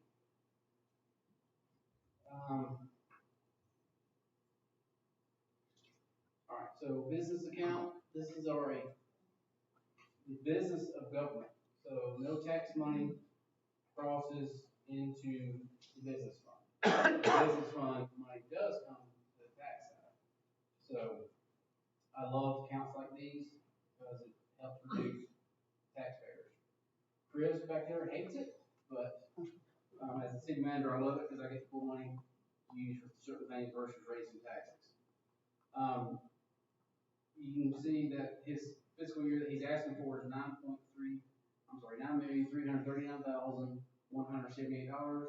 The difference between this year to the new fiscal year, $401,997. So it's $401,997. Most of that is distributed to the plan expansion. All right, breaks it down for revenue, where the money comes from. Water sales is the most. followed by sewer sales, and then tap fees. So buying your water and paying that sewer bill is where he gets most of his money from. So a lot of people ask, why is our water rate so high? It's because we buy every drop of water that we use. We don't have our own reservoir. We had to buy it, so we're solely dependent on Gwinnett County, Walton County. We're also, as you know, running a water line to Monroe. You go down 78, you'll see that they're putting it in. That's gonna help reduce the cost, but it won't be this budget. The completion date's not till probably February. Time it goes online, you're looking at the next fiscal year before we start seeing savings. And then we're also in the process of running a second line with Walton County, to completely come off of Gwinnett County's water system. So that was the other money that we borrowed, the $4.5 million to run that line for Walton County. Expenditures. So this breaks it down to his four departments, WQC, which is wastewater. So the way you understand that is that's the plant. So when you flush a toilet, when it goes to the plant, that's considered wastewater. That's where we take the water and treat it and release it back to the creek. With the new system that we're doing, we're instead of taking that water and putting it in Haynes Creek, we're going to turn around and put it in reuse and sell it as reuse water after we treat it. So as you can see, they had the biggest difference, almost $1 million, but a lot of money from these other departments was moved to wastewater. So the four key accounts to this was the plant expansion, the bond payment, the plant engineering, and electricity costs, plus moving other line items to wastewater. So that's where the $968,000 comes from. So next one is stormwater. So that's when it rains, that's your stormwater. We have to account it, we have to maintain it, and we have to sometimes try to control it. That is a reduction of $131,000. Next one is sewer, so that's outside of the plant. That's the infrastructure that runs from your home to the plant. Then a reduction of $396,000. And then the 4,400 water, that is your drinking water. And that's a reduction of $38,852. But most of that money went to wastewater, as far as, like uniforms, auto insurance, gasoline expense. All those line items will come out of one department versus four of them. Any questions? Next slide breaks it down who gets the most. Of course, the wastewater treatment plant is 46%, water 1%, sewer and stormwater is 76%. The next one is just our retirement ratio. We have not received the fiscal year 19 audit yet, so this is one from last year. It's the same number, so that's where we stand for our retirement ratio. Last one we had was 92.06%.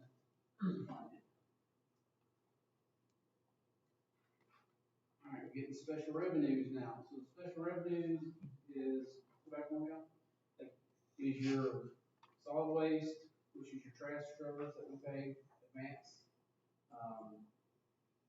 Confiscated assets, that is the money that we collect from DA task force, that we have 2 officers that's on that task force. So every time they get a case or a bust, we give a percentage of that money back to the city, which can exclusively only be used in the police department, at the police chief's direction, not even the city manager.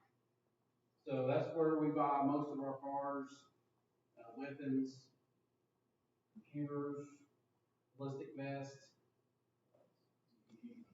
tasers. That's where most of the money comes from, and that is truly a guessing number. We have 105,000. They have a big bus that goes to court. That's the key. After it goes to court, we get our money. Federal government gets it first, state of Georgia, then the locals. So it may be 100,000, but they may be working a case. I think they've done one where the street value was millions. They busted that, and hopefully we'll see a couple 100,000. But who knows when we'll get it. But typically when we do get it, that's when we see the police department trying to buy cars from the council. So that's where they say, think your local drug dealer like that. Capital recovery, that is a percentage that people pay when they're building in the city. That is a assessment fee that we charge, and that's to be used later to do capital improvements in our infrastructure, stormwater, water lines, sewer lines, plant expansion. It has to be something major to use that money. So when developers come, they have to pay tap fees, and then out of that tap fee, they pay a percentage of that to capital recovery. And that money is used to do bigger projects. Huntington Ridge project that we just did, for those that live in Huntington Ridge, that stormwater, that was paid not by taxes, not by Christie, but that was paid by developers. So that's the money we use for that. You can see that's a reduction because building has slowed down. Danny, is there a reason why solid waste is down on the next thing? Yeah, they went up a little bit on the rates, and the city absorbed some of that cost versus passing it on. Even though we did pass some on, we didn't pass all of them on, so that was just a little bit of reduction.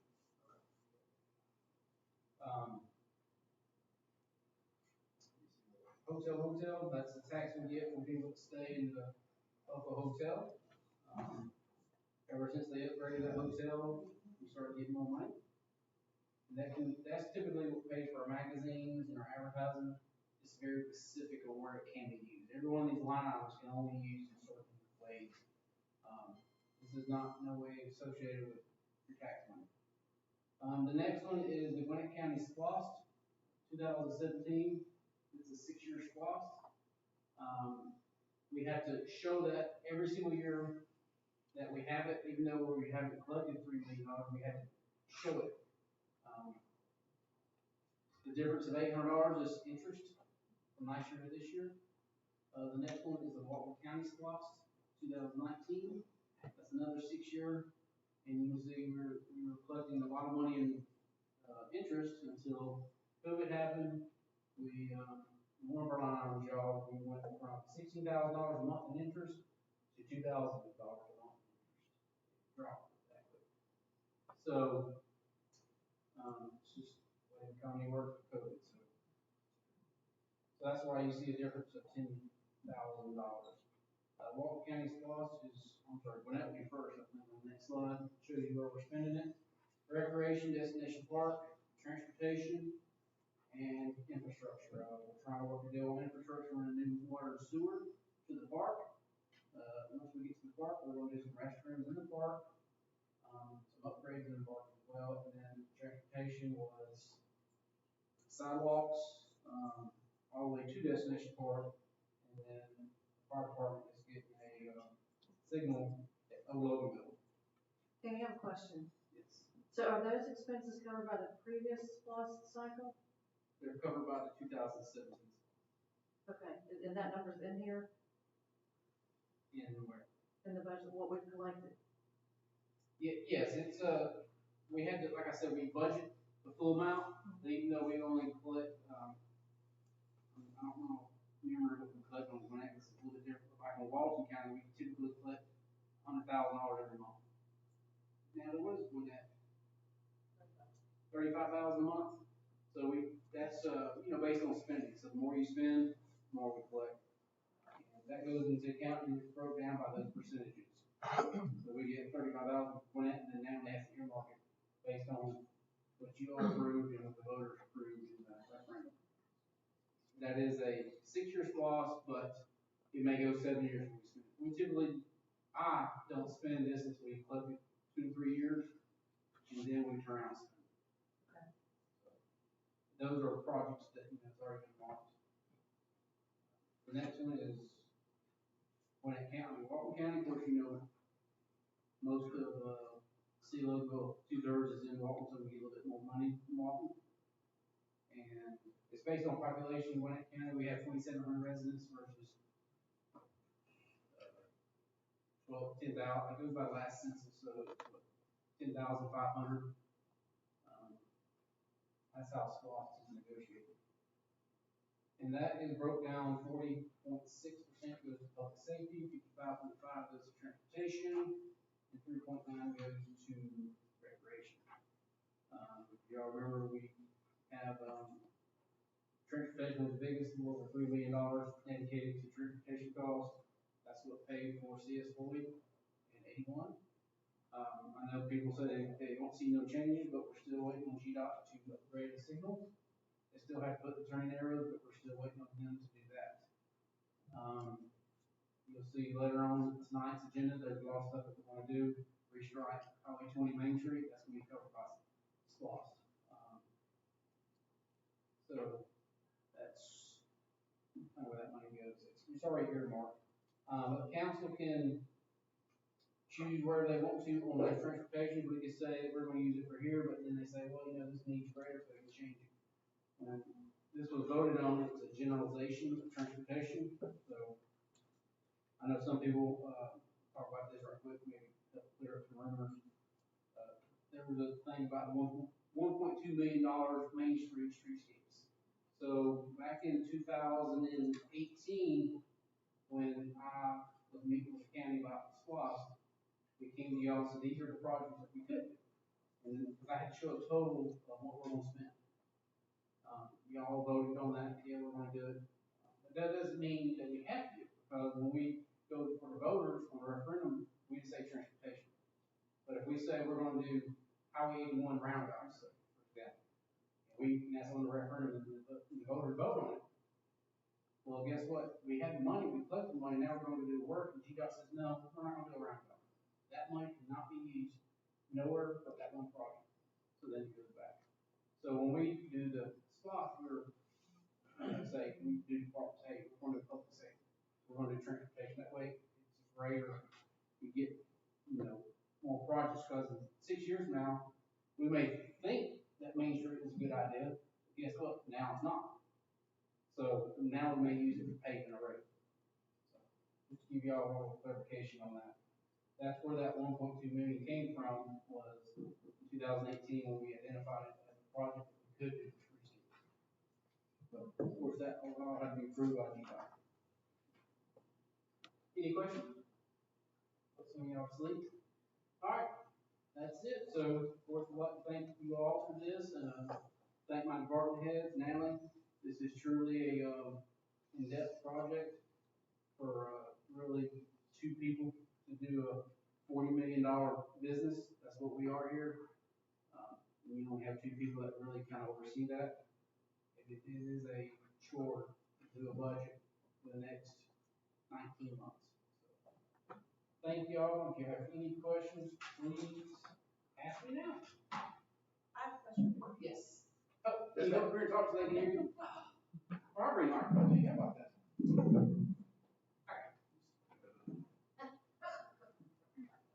Oh, good. Hi, Dan. Joanna Byrne. With all the money that's in there and everything that's happened with Main Street and Riva, can any of this money go towards anything? I mean, I know it's a matter of what we own, what's privately owned, but is there any of this money that can go towards doing anything on this? I guess, just anything, like, you know, because I know we've gone around about giving a facelift to some of these businesses on there, or. Yeah, so, make sure I get the question. So can any of the SPOS money be used to do anything, not put words in your mouth, but, you know, to help businesses on that amount? The answer to that is no. So on SPOS, whatever it's earmarked for, it has to be used in that category. For transportation, like, we could buy a truck, if it was for transportation, we could pave, we could do sidewalks, we could add red lights. It has to pertain to transportation. If it's public safety, we could give the money to the police department to buy a police car, we give the fire department to buy fire trucks. SPOS money cannot be used for benefits or hiring people. If you want to go to GMA's website, there is a link about SPOS, like handbook, like 101 you can look at. It'll tell you all the do's and don'ts for SPOS. Tax money cannot be used for businesses. Tax money is probably the hardest money to spend. You have to use it in certain areas.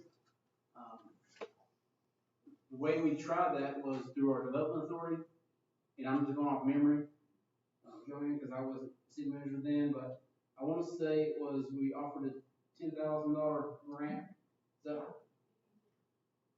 Robbie has to speak on that. I don't know the exact dollar amount when we tried that, but of course there's, you know, hoops you gotta jump through. I know City of Monroe, Joanne, did $2,500 to the Development Authority for businesses, but they, had to go through, they had their own application, they had only money set aside, but that was through the Development Authority, but not through tax money or SPOS. I'm sorry, I missed it. Where did the money come from with Monroe and that grant program? I think it came from the Development Authority, from their money, but it did not come from tax money, to my knowledge. But that's the question I can try to have answered by Monroe by Thursday, if I can get information. I mean, yeah, that would be great.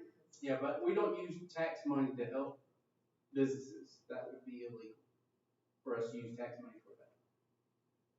Or SPOS money. Right.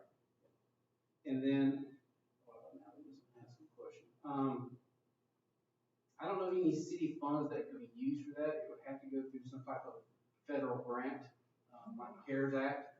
I know Gwinnett County was doing that through their, federal government, but it's like more of a loan than they give money away, I guess you'd say.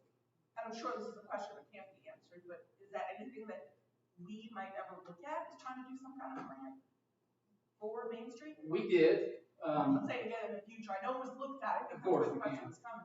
The city council would have to, I guess, Robin, you want to jump in, but I'm not sure on this.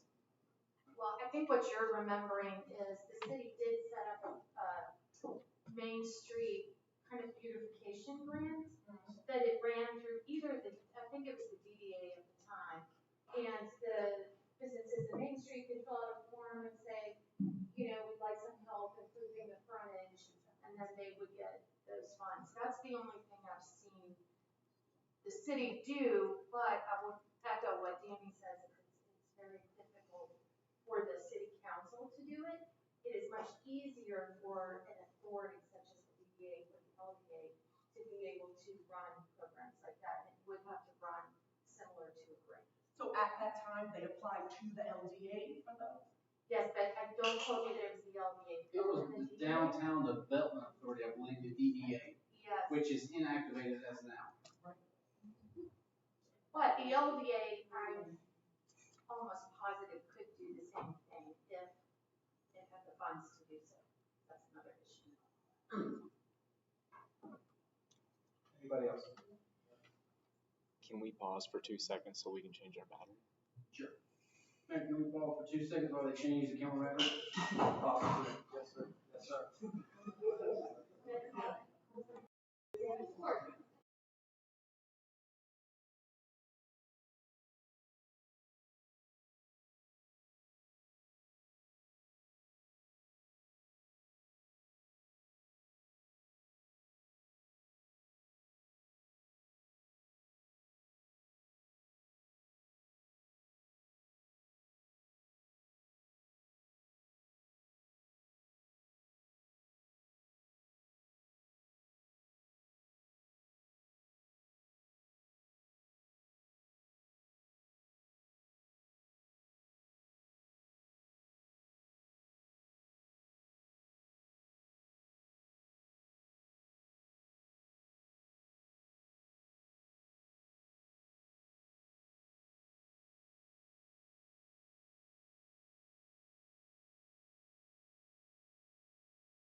Kyle, we're good.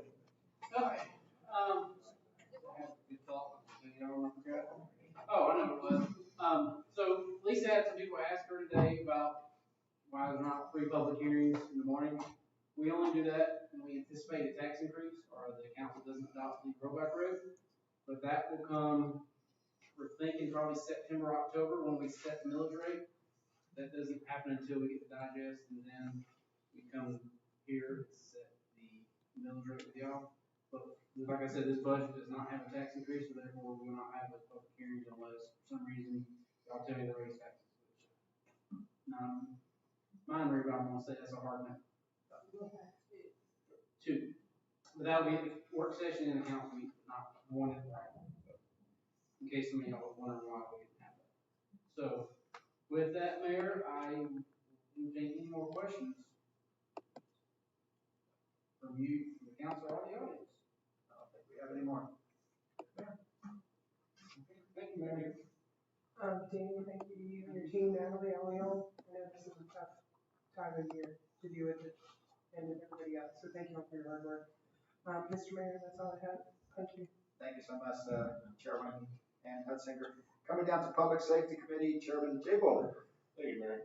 We don't have anything for you tonight. I want to thank Major Warnack and his public safety for their professionalism at the both events we had this past week. I was very impressed. And keep Dick Lowry in your thoughts and prayers. He underwent some pretty extensive neck surgery. Greg, do you have any updates on that? What are you doing? Sorry.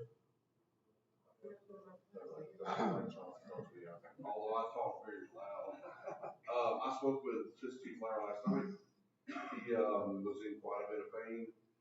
He said to let everybody know that anybody that says doing surgery from the front is better or worse than going through the back is wrong. He said it's 10 times worse.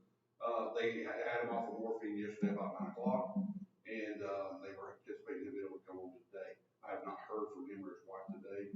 I didn't know.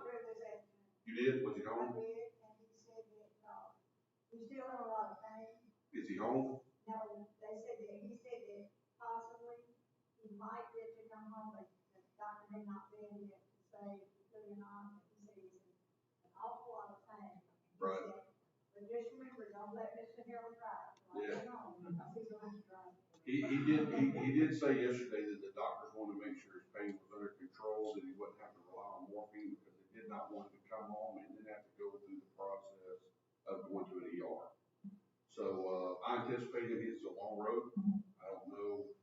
The doctors told him he could easily lose 15 to 20% less motion in his neck than he already has. And they expected anywhere from 12 to 14 weeks. Now, according to you know as well as I do, Assistant Chief Lowry says he will be back in a month for a couple hours, a couple days a week, and I told him he's a fool. So I expect him to be out for a while. But I will be in, I'm in constant contact with him on the phone, so if anything goes on, of course, I gotta let him know because he has a panic attack about it. But he's doing good so far. Thank you, Major. That's all I have for you. All right, thank you so much, Chairman Jay Bowler. Coming down to Public Utilities / Transportation, Chairman Bill DeVault. All right, thank you, Mr. Mayor. All right, so starting off with, I guess everybody knows what Bay Creek Elementary is having an expansion, and as part of such, they the water line leads to Bay Creek, only 6-inch line. I don't think they have. Am I talking about this?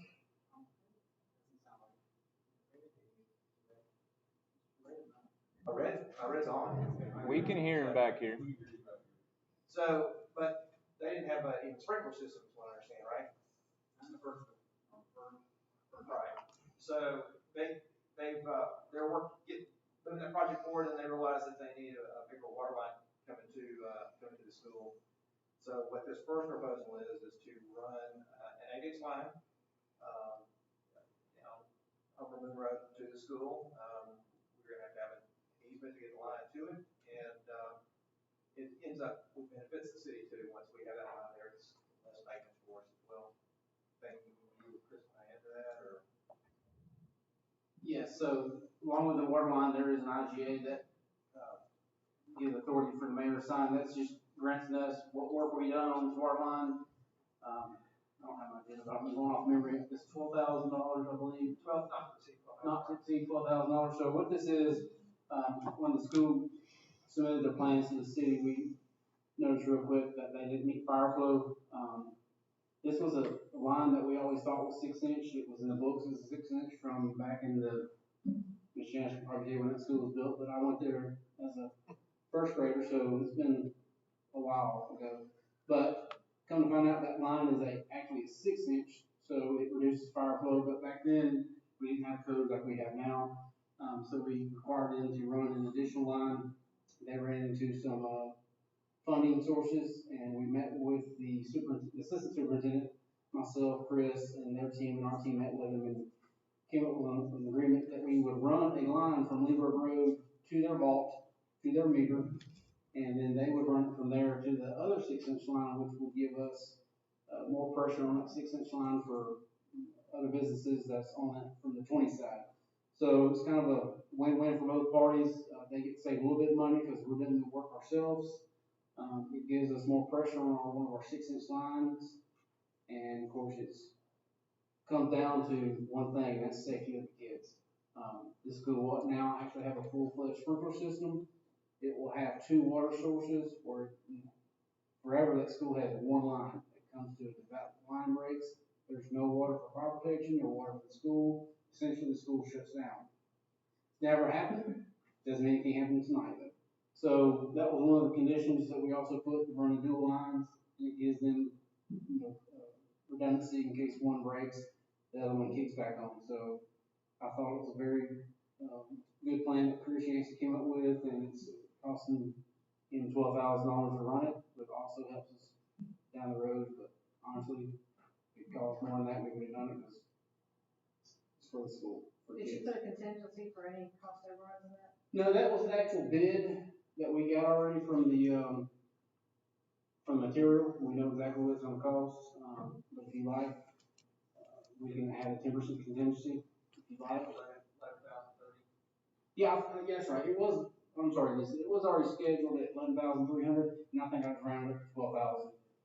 Chris, do you see more than that?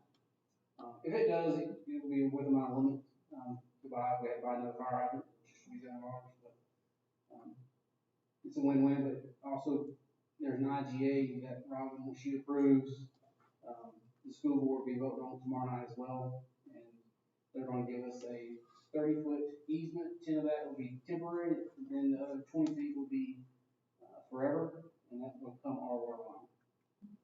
Any questions from Mayor and Council? Okay, thank you. Any questions from the audience?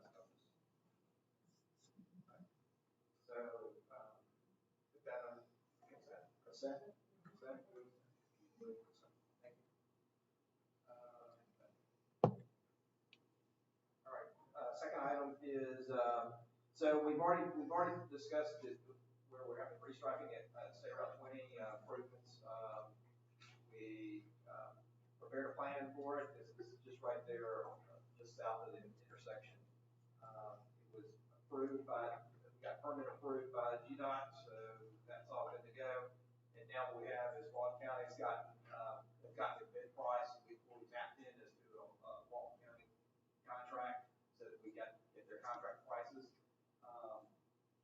That's now set. Actually, it came in below our original estimate, which is a good thing. I think the total is, what do we say?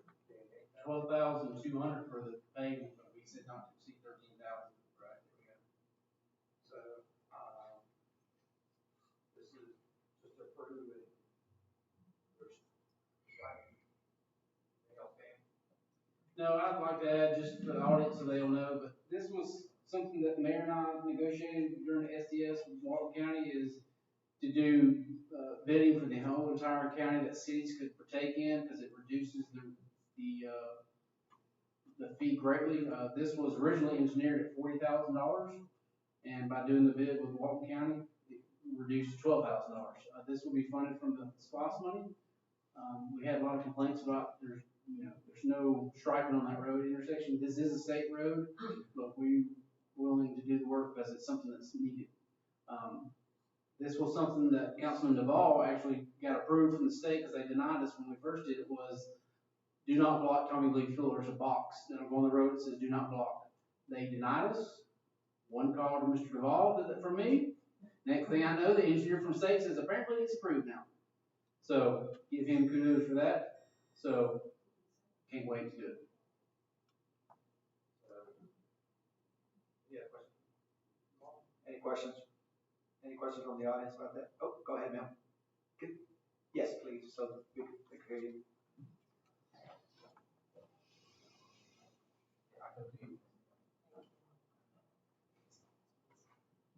Tricia Elliott. I live off of Tommy Lee Fuller, and so I'm very interested in anything that affects that road, State Road 20. So we are getting a block there. Couple of we do we know what year? Now. Yes. So this is something that's already been bid through Walton County government. We have their unit pricing, and we got the list from them of the price. So we had the permit in hand from the state to do this work. That was the hard part, was getting the state called an encroachment permit. So that was the big key of having it. Now that we have that, now we can get on. We're going to get on their schedule. So we'll be at the mercy of the contractor that's doing this work. Kyle, can you pull it in the packet? It's in the packet, I believe. Council, do you have that? Yeah, it'll take me 1 second. It's only for that one lane though, Sally. It cannot go all the way across, so it's just for the lane coming from Conyers to 78, of course, that's what will be blocked. Because traffic typically don't block coming from Main to 78 going to 20. Does that make sense? It does, but it's still such a quagmire. Yes. The second document, how far through it? Or do you know what the page number is? Page 7. Is it a drawing?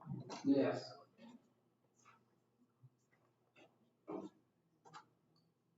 Oh, slow down.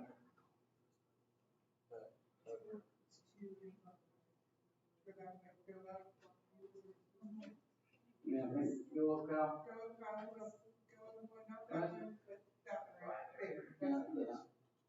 So can you rotate that? Yep. Wrong rotate.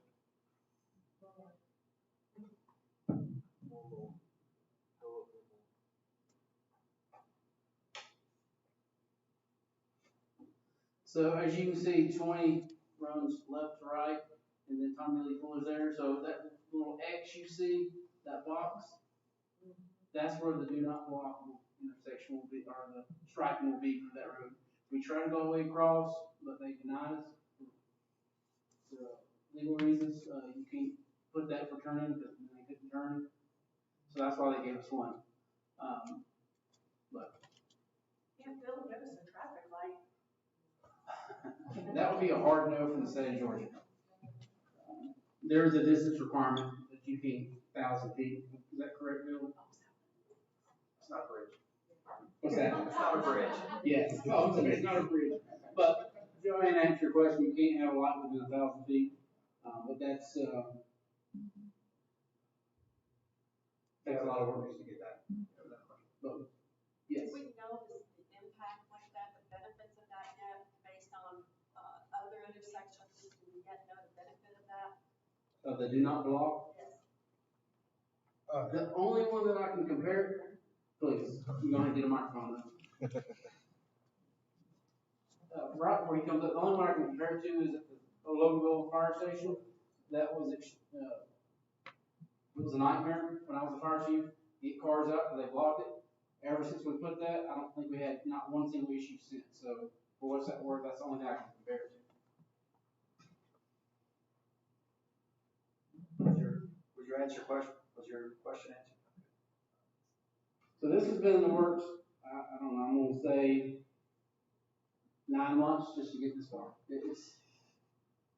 I know you don't understand, probably don't care, but the amount of red tape that we had to go through to get, I mean, it was denied several times, and we re-asked, and finally we got it. So what got us was, we said we would pay for it, and then it got approved.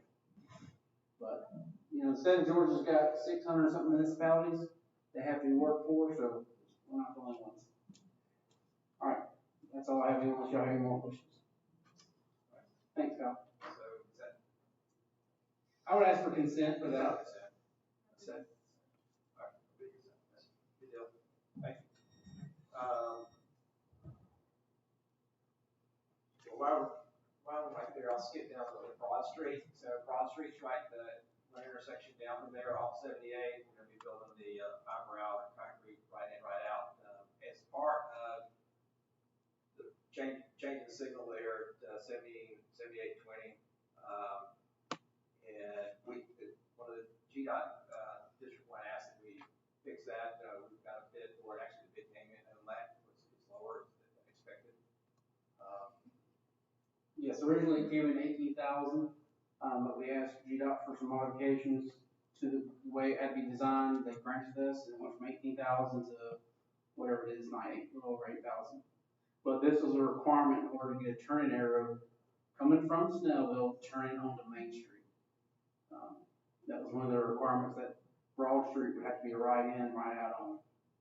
This was approved by Mayor and Council, I think last year sometime, I can't remember exactly when, but we just finally got the permit to do this.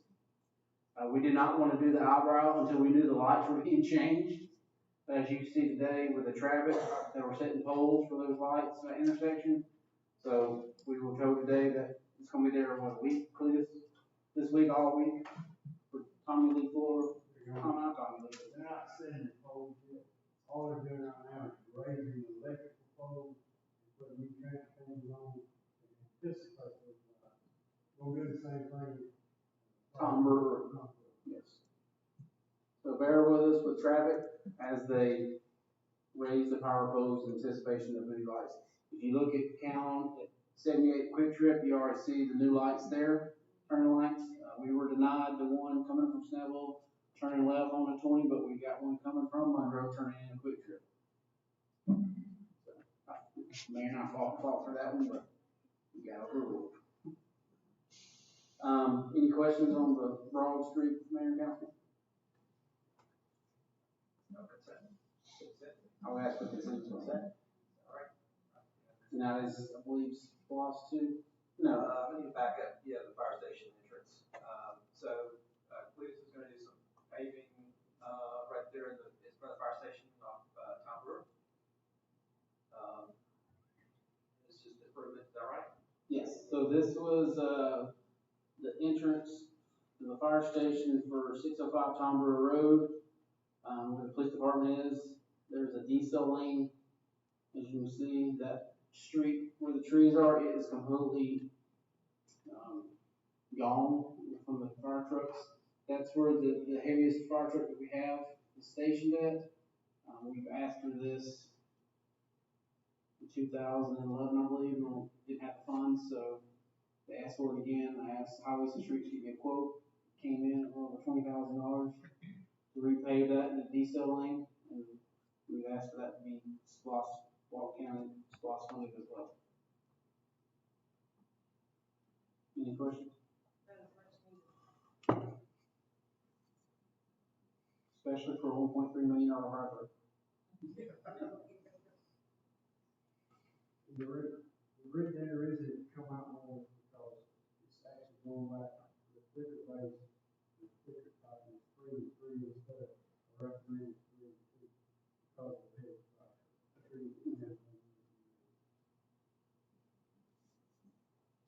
As you all know, this was a county building that we worked out a deal in back in, I believe, 2016. Now it's a city building. So we had to do all the upkeep costs. I would ask for consent as well.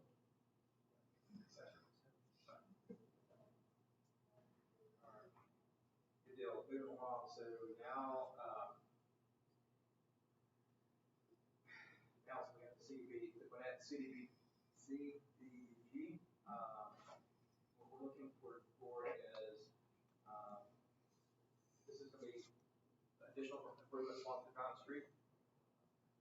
We have to, this is $487,000.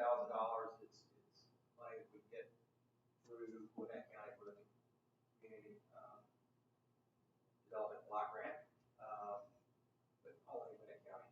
And well, our engineer, our portion, we have to have a match portion. Our match portion will be the engineering, that's in the budget for engineering, the next FY 21 budget. And then once that's done, we'll be ready to move forward the first of the year to what it was.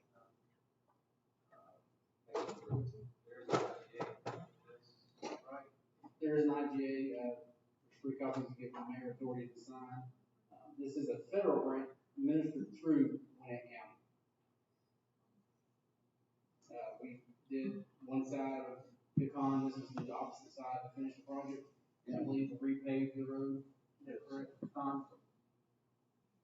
And CDBG, just for the audience, it is based on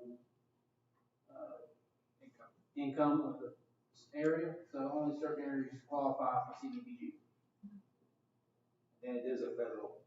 This is a federal, yes, grant through, that's administered through Gwinnett County. And our share is, like Councilman Deval said, is the 20% of engineering that we have to pay. Was that for the consent?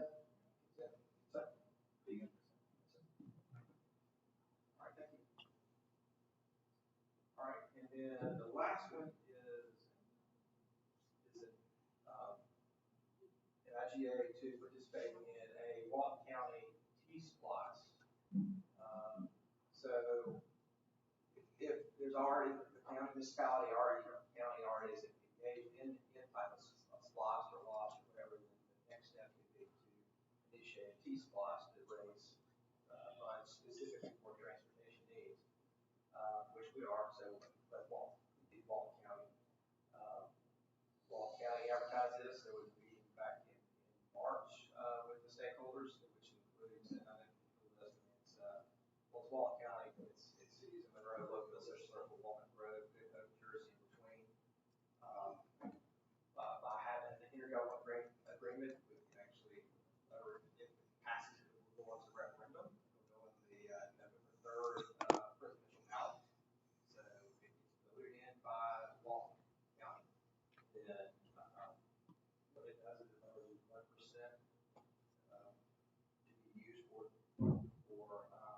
transportation needs. We did have this IGA, the maximum could be like 0.75%. Based on the breakdown from Walton County, obviously gets the biggest share of that. Our share of the money would be roughly 10%, 10.193%. And depending on, like Manny says, depends on revenue that comes in.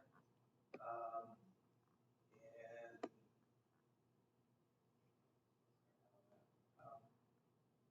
30%. yeah, 30% has to be already for something that's located with this transportation program, the STPs. So that's not all.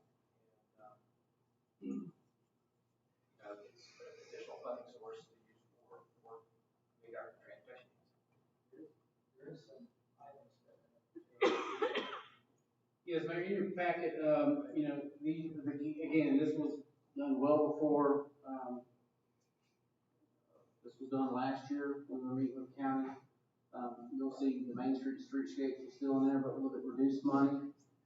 There's like 7 items, if I'm going off memory, but one of the biggest items was a red light at Publix that we're trying to work on now. We're pursuing that, with the landowner at Publix. We have to get with the landowner across the street for Chili's, because that is a private road. So we felt that was a big intersection that needed to be tackled.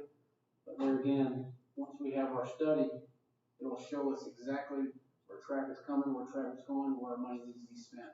So once we have the ARC traffic study, I think that's something that the public will know, that the city council will either say Bible, that they will focus money on those intersections to make the most bang for the buck.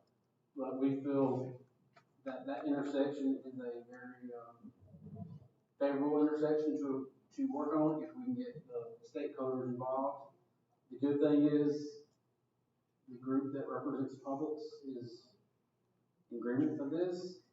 COVID put a damper on it. They have not been able to meet since February. So we've reached out to them actually last week, and they are trying to get back on the talking points to the stakeholders.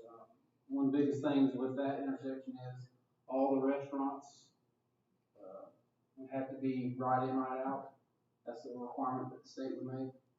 And then they would put a road through the parking lot of Publix to connect over there by Chick-fil-A. Another intersection we're looking at is Logan Drive in 78, trying to redo that intersection for the post office. Those are just some of the potentials that we talked about when doing the T-Splosh. And Danny, the intersection at Popeyes, I just see that's gonna become a nightmare. Well, as you recall, that intersection is it's another local point. I mean, not gonna be around bush, but the thing with that land is it already had access, and we cannot take that access away from that landowner. It got approved through the state of Georgia as well. They are putting a decel lane in. Hopefully that'll take some of the traffic off of Leesburg, but that's one of the things that we try to get them to do away with that, because we knew it was gonna be a nightmare.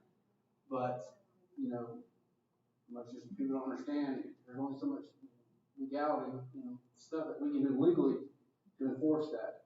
We worked out a deal to do the best intersection improvements that we could, but we ran into a roadblock with two property owners. They did not want to sell a property.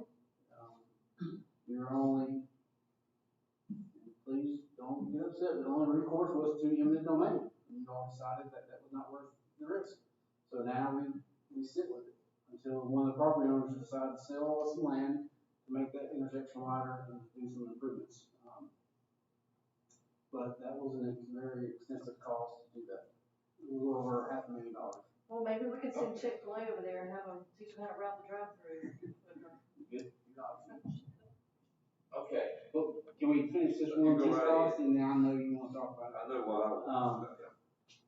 But T-Splosh, the county tried it, I don't know how long ago, but we were part of the Atlanta region, and the voters denied it because most of the money would go to Metro Atlanta, but this money will stay in Walton County, and it's just like the regular splosh that we get. And there's two types of SPOS. There's a regional, which was voted down, and then there's a single county. That's what we're looking for, is a single county. Now, other counties can go, like, we could have a border county that can do a single county, we can only have one certain thing, but we're not thinking that. We're thinking, let's give Walton County and help us take care of some issues. SPOS does help taxpayers, because if it wasn't funded by SPOS, then your taxpayer money, even though I'm not saying it's not, because it is taxpayer money, everybody buys this, there's taxes, it's a tax.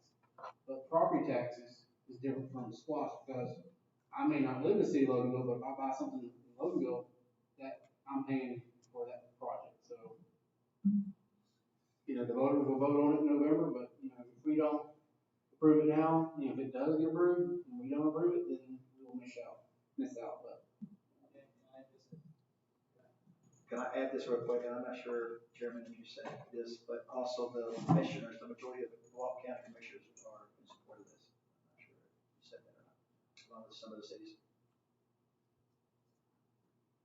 Yeah, I don't know any city that's not, have this on their June agenda, but we'll see what happens in November. Just because we approve it tonight doesn't mean it's gonna pass. This will be based on the referendum that the voters will go out and vote. So if they say no, then we don't get it. If they say yes, then we do get it. It will start in 2021. So important, if you get your census, y'all, our population, our revenue is based on the census. If you don't fill it out, you're hurting your city. Because population is how we get funding. We all say we got 14,000 people in Loganville, but the census says we get 10,500. That's the number that we use for SPOS, for lost. So it's important to do that census, which is coming up. Thank you so much. So, I think so. I think it'd been a consent because it's going to be to the voters anyway, and we want to, we want to be in on it. We don't want to pass it up. this item being consent. All right. Hey, can I just say something real quick, Danny? People that don't realize how much we have worked with GDOT and transportation. Our relationship with GDOT, has really come a long way. Danny did say something the other day that, you know, caught as far as my ear. Danny, can you repeat that again, that for the last, as long as you've been here, so many years, and the last 2 years or what have you, Yeah. we've really come a long way when it comes to transportation. We're working hard to keep our traffic moving. I've been here since 1991 with the city of Loganville, paid since 1998. I have never in my career seen ARC or board of directors from GDOT come to us and talk to us and says, what can we do for y'all? It's never happened. Mine. That I've seen. Now, it could have happened that I don't know about, but I will tell you that they have been more receptive this year than they have in the last, just say 2 years I've been city manager.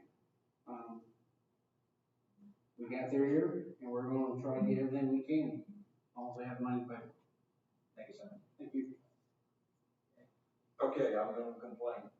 Danny knows, he'll call me tomorrow. If you go into Popeyes, avoid the intersection. Bad wreck there today, bad. I don't know if anybody was hurt, but you know Cletus or anybody, car ended up in the parking lot of Popeyes. Coming from 78, it was like off of Lee Bird. I mean, it was, one car was just a mess. It looked like it had been through the crusher. I don't know if anybody got hurt. I know that everybody was there, but you know, I said all along that intersection is going to be a cluster, and it is. And it's not going to get any better. It's supposed to fix and get another car wash right behind it, and they're making a lane to turn on into there now. But I'll avoid that intersection. I'm sure people are going to walk. Zion Wood and all that down through there, that's where I go now. I just stay away from that one intersection because it's dangerous. It's so dangerous. And I've seen traffic backed up all down 78. I mean, it's bad. So I just had to say that. I think everybody knows anything we can do about it. I'm sorry to say. Except unless we condemn that land. Thank you. Okay. All right, Chairman, you have anything else? Thank you so much, Chairman Bill Duval. All right, moving down, Public Works slash Facilities Chairwoman Linda Dodd is not here with us today. Any comments on her? No, she was, she had an issue with her family. She had to go to North Georgia, but she said she would be here Thursday. Absolutely. All right, coming down to. And she's listening to us, by the way. Oh. YouTube. So, hey, Lana. Human Resources, Chairman Danny Ford. Nothing to report. All right, thank you so much, Danny Ford. Coming down to City Manager's report, Danny Robbins. Yes, Mayor, as you can see, I have a couple items. Most of these are simple IGAs. The first one is IGA with the city of Snellville to use their mobile stage for Independence Celebration, which is what day, Christy? Daniel? June 27th. June, I know it was, I don't want her to speak. I should have got Gracie to do it, she loves to talk. So that is simple user stage. We do have to pay the employee that Snellville sends to set it up to take it down. And we do have to pay a decontamination fee now for cleaning it. That is, I think, $150 for the cleaning fee and $300 and something for the employee. Those are within my limit. Just put it on the record though. But this is a contract, so I need the authority of the mayor to sign, so I ask that to be put on consent. It will be on consent, and it will be in my honor for me to sign. We are just real quick, we are the only ones around the area that's getting a fireworks display. All the other cities kind of got scared. City of Lawrenceville, Snellville, I said no. We said no. So, but Christy, we're looking forward to a good concert and a good fireworks display. Thank you. And that will be the departure plan, same as last time. The only difference is, Melanie, you can't go to the bouncy house because we will not have them. So we did away with the kids' zones, that cost us about $4,000 to do, and I just, as a parent, I didn't think most parents would let their children go with other kids with COVID, so we just do the band and fireworks and be with each other. Would that be under consent? I will ask for consent. The next one is the IGA for Walton County to use the park. This is something that Chairman Little was gracious enough to allow us to use his facility. Like I said, we own the building, but we don't own the fields. He has signed his IGA, so I was asked the mayor to sign also to approve the IGA for the fireworks show. Any questions about this? Consent? Next item I have is Comcast franchise agreement. This is a 10-year agreement. This is as long as Robin's okay with it. We do get about $100,000 of a franchise fee from Comcast for the phones. Internet is not controlled by franchise, but the phone is, and TV. So this is to sign the contract to extend another 10 years. And I would ask, as long as Robin don't have a problem with it. Any questions? Any questions from the audience about this? Consent? The only, it's not on there, but I'm gonna let Robin discuss it because it's a legal issue, but I just want the citizens to know that there was some controversy about why we went from the Rock Gym to here. Actually, I contacted the council when the new order came out from the governor on the 28th of May, where it said no more than 25 people, and if you do, you gotta maintain 6 feet. So that time I said, let's maybe look at the Rock Gym because it can hold more people.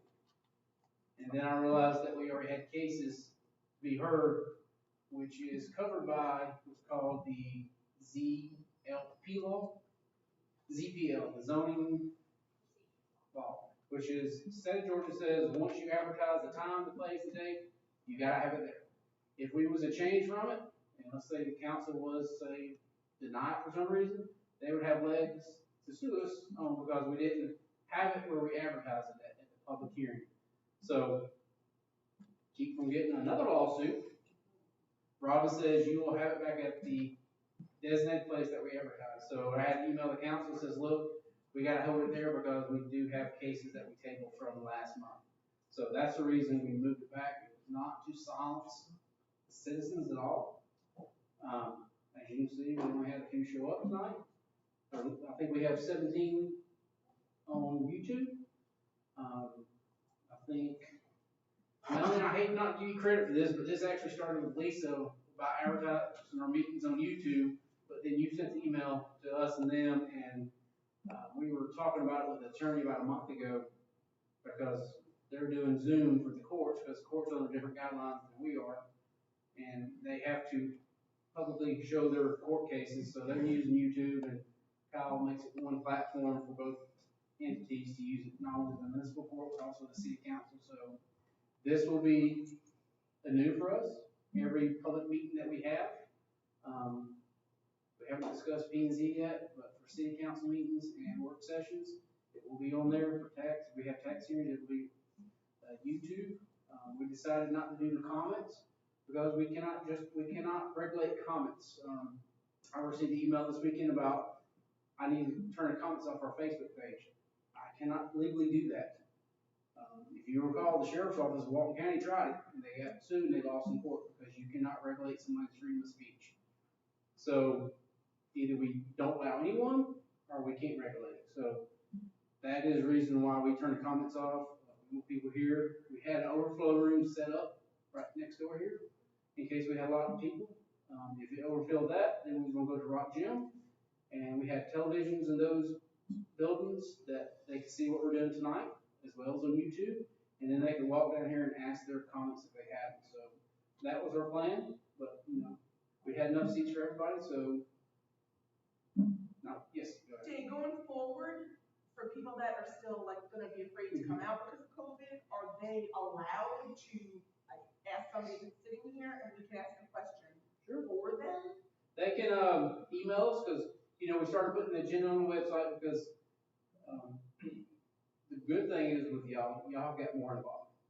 I mean, years past, there's been Janice and Harold and Janice and Harold. And Elmo would come. you know, but now that y'all got more involved, you know, we've had to change things, and that's good. But yes, so they can, when they see the agenda on Friday, I think, Friday, when we put it on the website Friday, they can, you know, shoot comments, and we What can about read what's those going comments. on? Like, I'm getting texts from all kinds of people, like, ask them to watch it, saying, ask them this, ask them that, but I don't know, you know, it's spark, things that you hear spark the question. So, if they don't have the protocol, can it be asked? Yeah, you can come up and say, I have a few questions I wanna ask, and you can say, that's yours. Or however y'all wanna do it. So you wanna ask some of those questions? Is there any of those questions you wanna ask tonight while we're here? No, I think actually that they kind of all did get answered. Okay. So the council and the mayor has supported this YouTube. We've went out and bought a few things to do this, so proud to say that we'll start doing it, and Miss Janice, get ready to be on YouTube. Get ready to be. Sorry, they probably couldn't hear that. Get ready to be on YouTube. So, but one of the comments real quick was there's certain meetings that we don't advertise. When I have meetings with individuals, those are confidential. Because I may have somebody come to me about a water bill that they can't pay, and if I was to YouTube that, that's nobody's business. So I have, you know, just a few meetings every day with people. So, Robin, did you want to expand on the ZPL? Well, the only thing I will add to what you said is, and I know we've discussed this amongst the council, and the mayor, but just for the public's knowledge, the zoning procedures law is not a substantial compliance, it's an absolute. Every T has to be crossed, every I has to be dotted, and if it's not, like Danny said, then the city is vulnerable to legal challenge. And at the time that, and the other thing is, it requires these zoning cases to be advertised in a very specific way. The lady who was up here was talking about the little signs in the yard. Those are in the Loganville ordinance, but it's also in the state law that it has to be advertised that way. And in the local paper. So once all of those run, then Danny's right, then we can't change the location. It's the same thing if we combine a work session and a council meeting, that may have some effect on whether you're able to do that because of the zoning and the advertising. So you will go to, if you go look at the zoning ordinance for the city of Loganville, you will see those advertisement requirements in there, but again, they just echo state law. That's all it is. So it's not just the city of Loganville. Every zoning authority in the state of Georgia has to comply with the zoning procedures law. You can come next month and see it first hand in use. There you go. What would we do without Robin Webb and keeping us straight? I mean, it's just amazing. Good job. Thank you. Dan? Did you want to move this next one, Lisa, under P and Z? I know we talked about it. Okay. No, public has anything else? I mean, I'm kind of waiting till 10 o'clock, so my bonus kicks in at 10. That was a joke. Go ahead. LGA meet, council, three. I don't know. We have a call meeting on There you go, Brent. Which one's good? Yeah. But we need a couple more. I can't find one, I'll just tell you right now. Chris Hewlin has. We can discuss that Thursday, because that's on the agenda. Thursday is LDA. Because there is 3 that terms are up this month, so either council and mayor have to reassign or appoint someone new, but that'll be on Thursday's agenda. Okay. Just so we're on the same page, my nominee's gonna be here, be sworn in. We're on the same page? As far as I know, yes. Okay. I believe. He's gonna be here, are we gonna swear him in? The 3 nominees is Danny Ford, Ray Martinez, and Lisa has 3 that's up. And we're working on that one for Danny. Yes, okay. They're 4-year terms. So. Next thing is Ms. Robin Webb. She has a great moratorium for you. Oh, that's great. But, no. The moratorium, just for the people who are here, is basically where the city can say, you know what, we're gonna pause, we're gonna take a minute, we're gonna look back through an ordinance of whatever they want to do the moratorium on, and kind of make sure that it still fits with what the city wants to do. And we've had a lot of discussion about apartments and rental properties. So the city council, we have prepared this moratorium essentially pause all multifamily zoning, meaning the city will not accept any applications for multifamily zoning classifications and will not act on any such applications for 60 days. If you're looking at the moratorium, you will see that there are certain zoning classification numbers that's to correlate with the ordinance itself. But just so everyone's clear, the classifications that we're talking about are RM4, RM6, RM8, and the planned urban village. So those are all the classifications that the city currently has that could accommodate rental property. And I just want to explain, I know that I've explained this to the mayor and council, but to people who are here, federal law prohibits the city of Loganville from completely disallowing any rental property. You have to have apartments. It's the Federal Fair Housing Act, and it's required. So what that means is there does have to be some rental property, but it doesn't mean that the city cannot sit down and take a look at the zoning classifications that are in place. What is the geographical location of those classifications in the city, and how do those classifications maybe need to be revised or altered moving forward? To comply with federal law, but also with the city's land use. But does not restrict the ones who have already asked for it, so you want to talk about that briefly? Correct. So the ones that have already asked for it, I know you saw something tonight. I think everyone is aware that the council will read here, as will the planning commission, the proposed development on Tommy Lee Fuller. That is coming before the council and the planning commission, again, because of the zoning procedures law. That is how that piece is going to come back before both the planning commission and the council.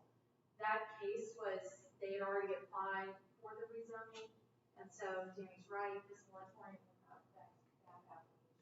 What it will do though is as soon as the law passes it, it will put the brakes on anything from then on, at least for the period of these 60 days. So, keep other things like gossip out there, just so you all know, we've received plans for the Maxie Price property at the high school for apartments. It's currently already zoned that. That was zoned back in the early 2000s by nobody up here. You also have the apartments going in at Logan Point that was currently zoned RMA. That was done by nobody here. You currently have the apartments on Sharon Church Road that was on RMA. So those are the ones that will be allowed for Erie King to come. There's not a thing the city of Logan will do to stop it. They're not asking for variances, so they will not have to go before Ms. Lovely Janice, nor will they have to go before the city council. So just so you hear it from me first, that's what's being requested. And I mean, turned in, it doesn't mean they're going to do it. This is the third time that they've sent plans for apartments. But doesn't mean they'll build them. But just so you know, from the city manager, we have plans for more apartments. So this will help curtail, if the council chooses to limit RM8 or something else, future development going forward. Because, yes, go ahead. So I'm sorry, just so after the 60 days, what potentially could it look like? This becomes a new ruling that the city's done, you're not gonna hear anymore? No, the city can never say that it will not hear any more rental property applications. Okay. But what it does give the mayor and council the flexibility to do is to look at where in the city, like Danny just illustrated some complexes that are coming in. The council can then look at those complexes and say, you know what, is this enough rental property? Can we kind of call a halt here? Do we need to allow others somewhere else? It's going to be that kind of intense study.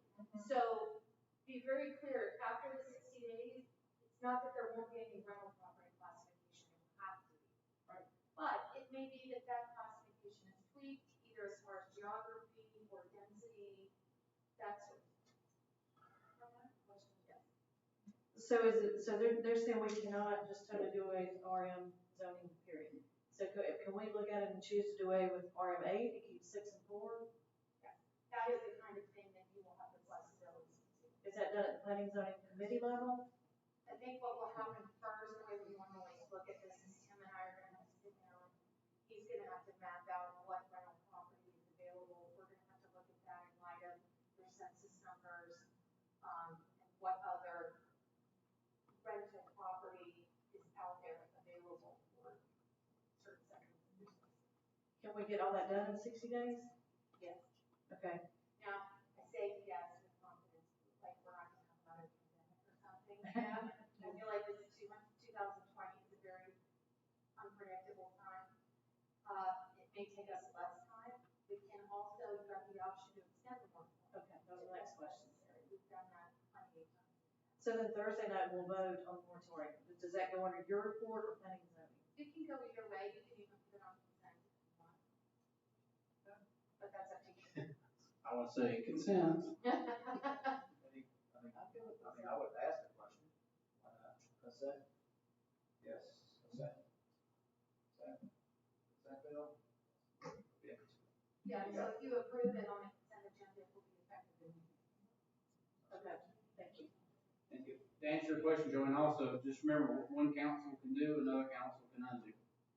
So we could say RMA's gone, but 4 years, another council could say, you know what, we want that farm 12 now. So it's not forever, it's just a pause for that. It's very similar to what we did with the R22 overlay with the density. We put a moratorium on that, and then we changed that zoning for our barrel lots. So I'm some of just so glad I left New York for country life. That will echo what I'm Tony slowly said. feeling back at home. The city of Loganville has gone back and forth on this very same issue multiple times in the time that I've been here, so he's right, you know, even talked about Mike Jones, that was a big deal for him. He's mayor and on council as well. So it is an issue that has come up and changed over the years, right? All right, thank you, ma'am. Anything else? No. Thank you. Thank you. You said grouping on green, we'll talk about Thursday? Yeah, we'll talk about that. Anything else? Just to say, tomorrow is election day. We got 2 locations, American Legion for our folks here in Loganville and the First Baptist Church. We had 924 people voted at our first early voting in Marina Park. So we're excited about that. So tomorrow is election day. You don't want to miss Thursday. You don't want to miss it. We're going to honor some great people Thursday.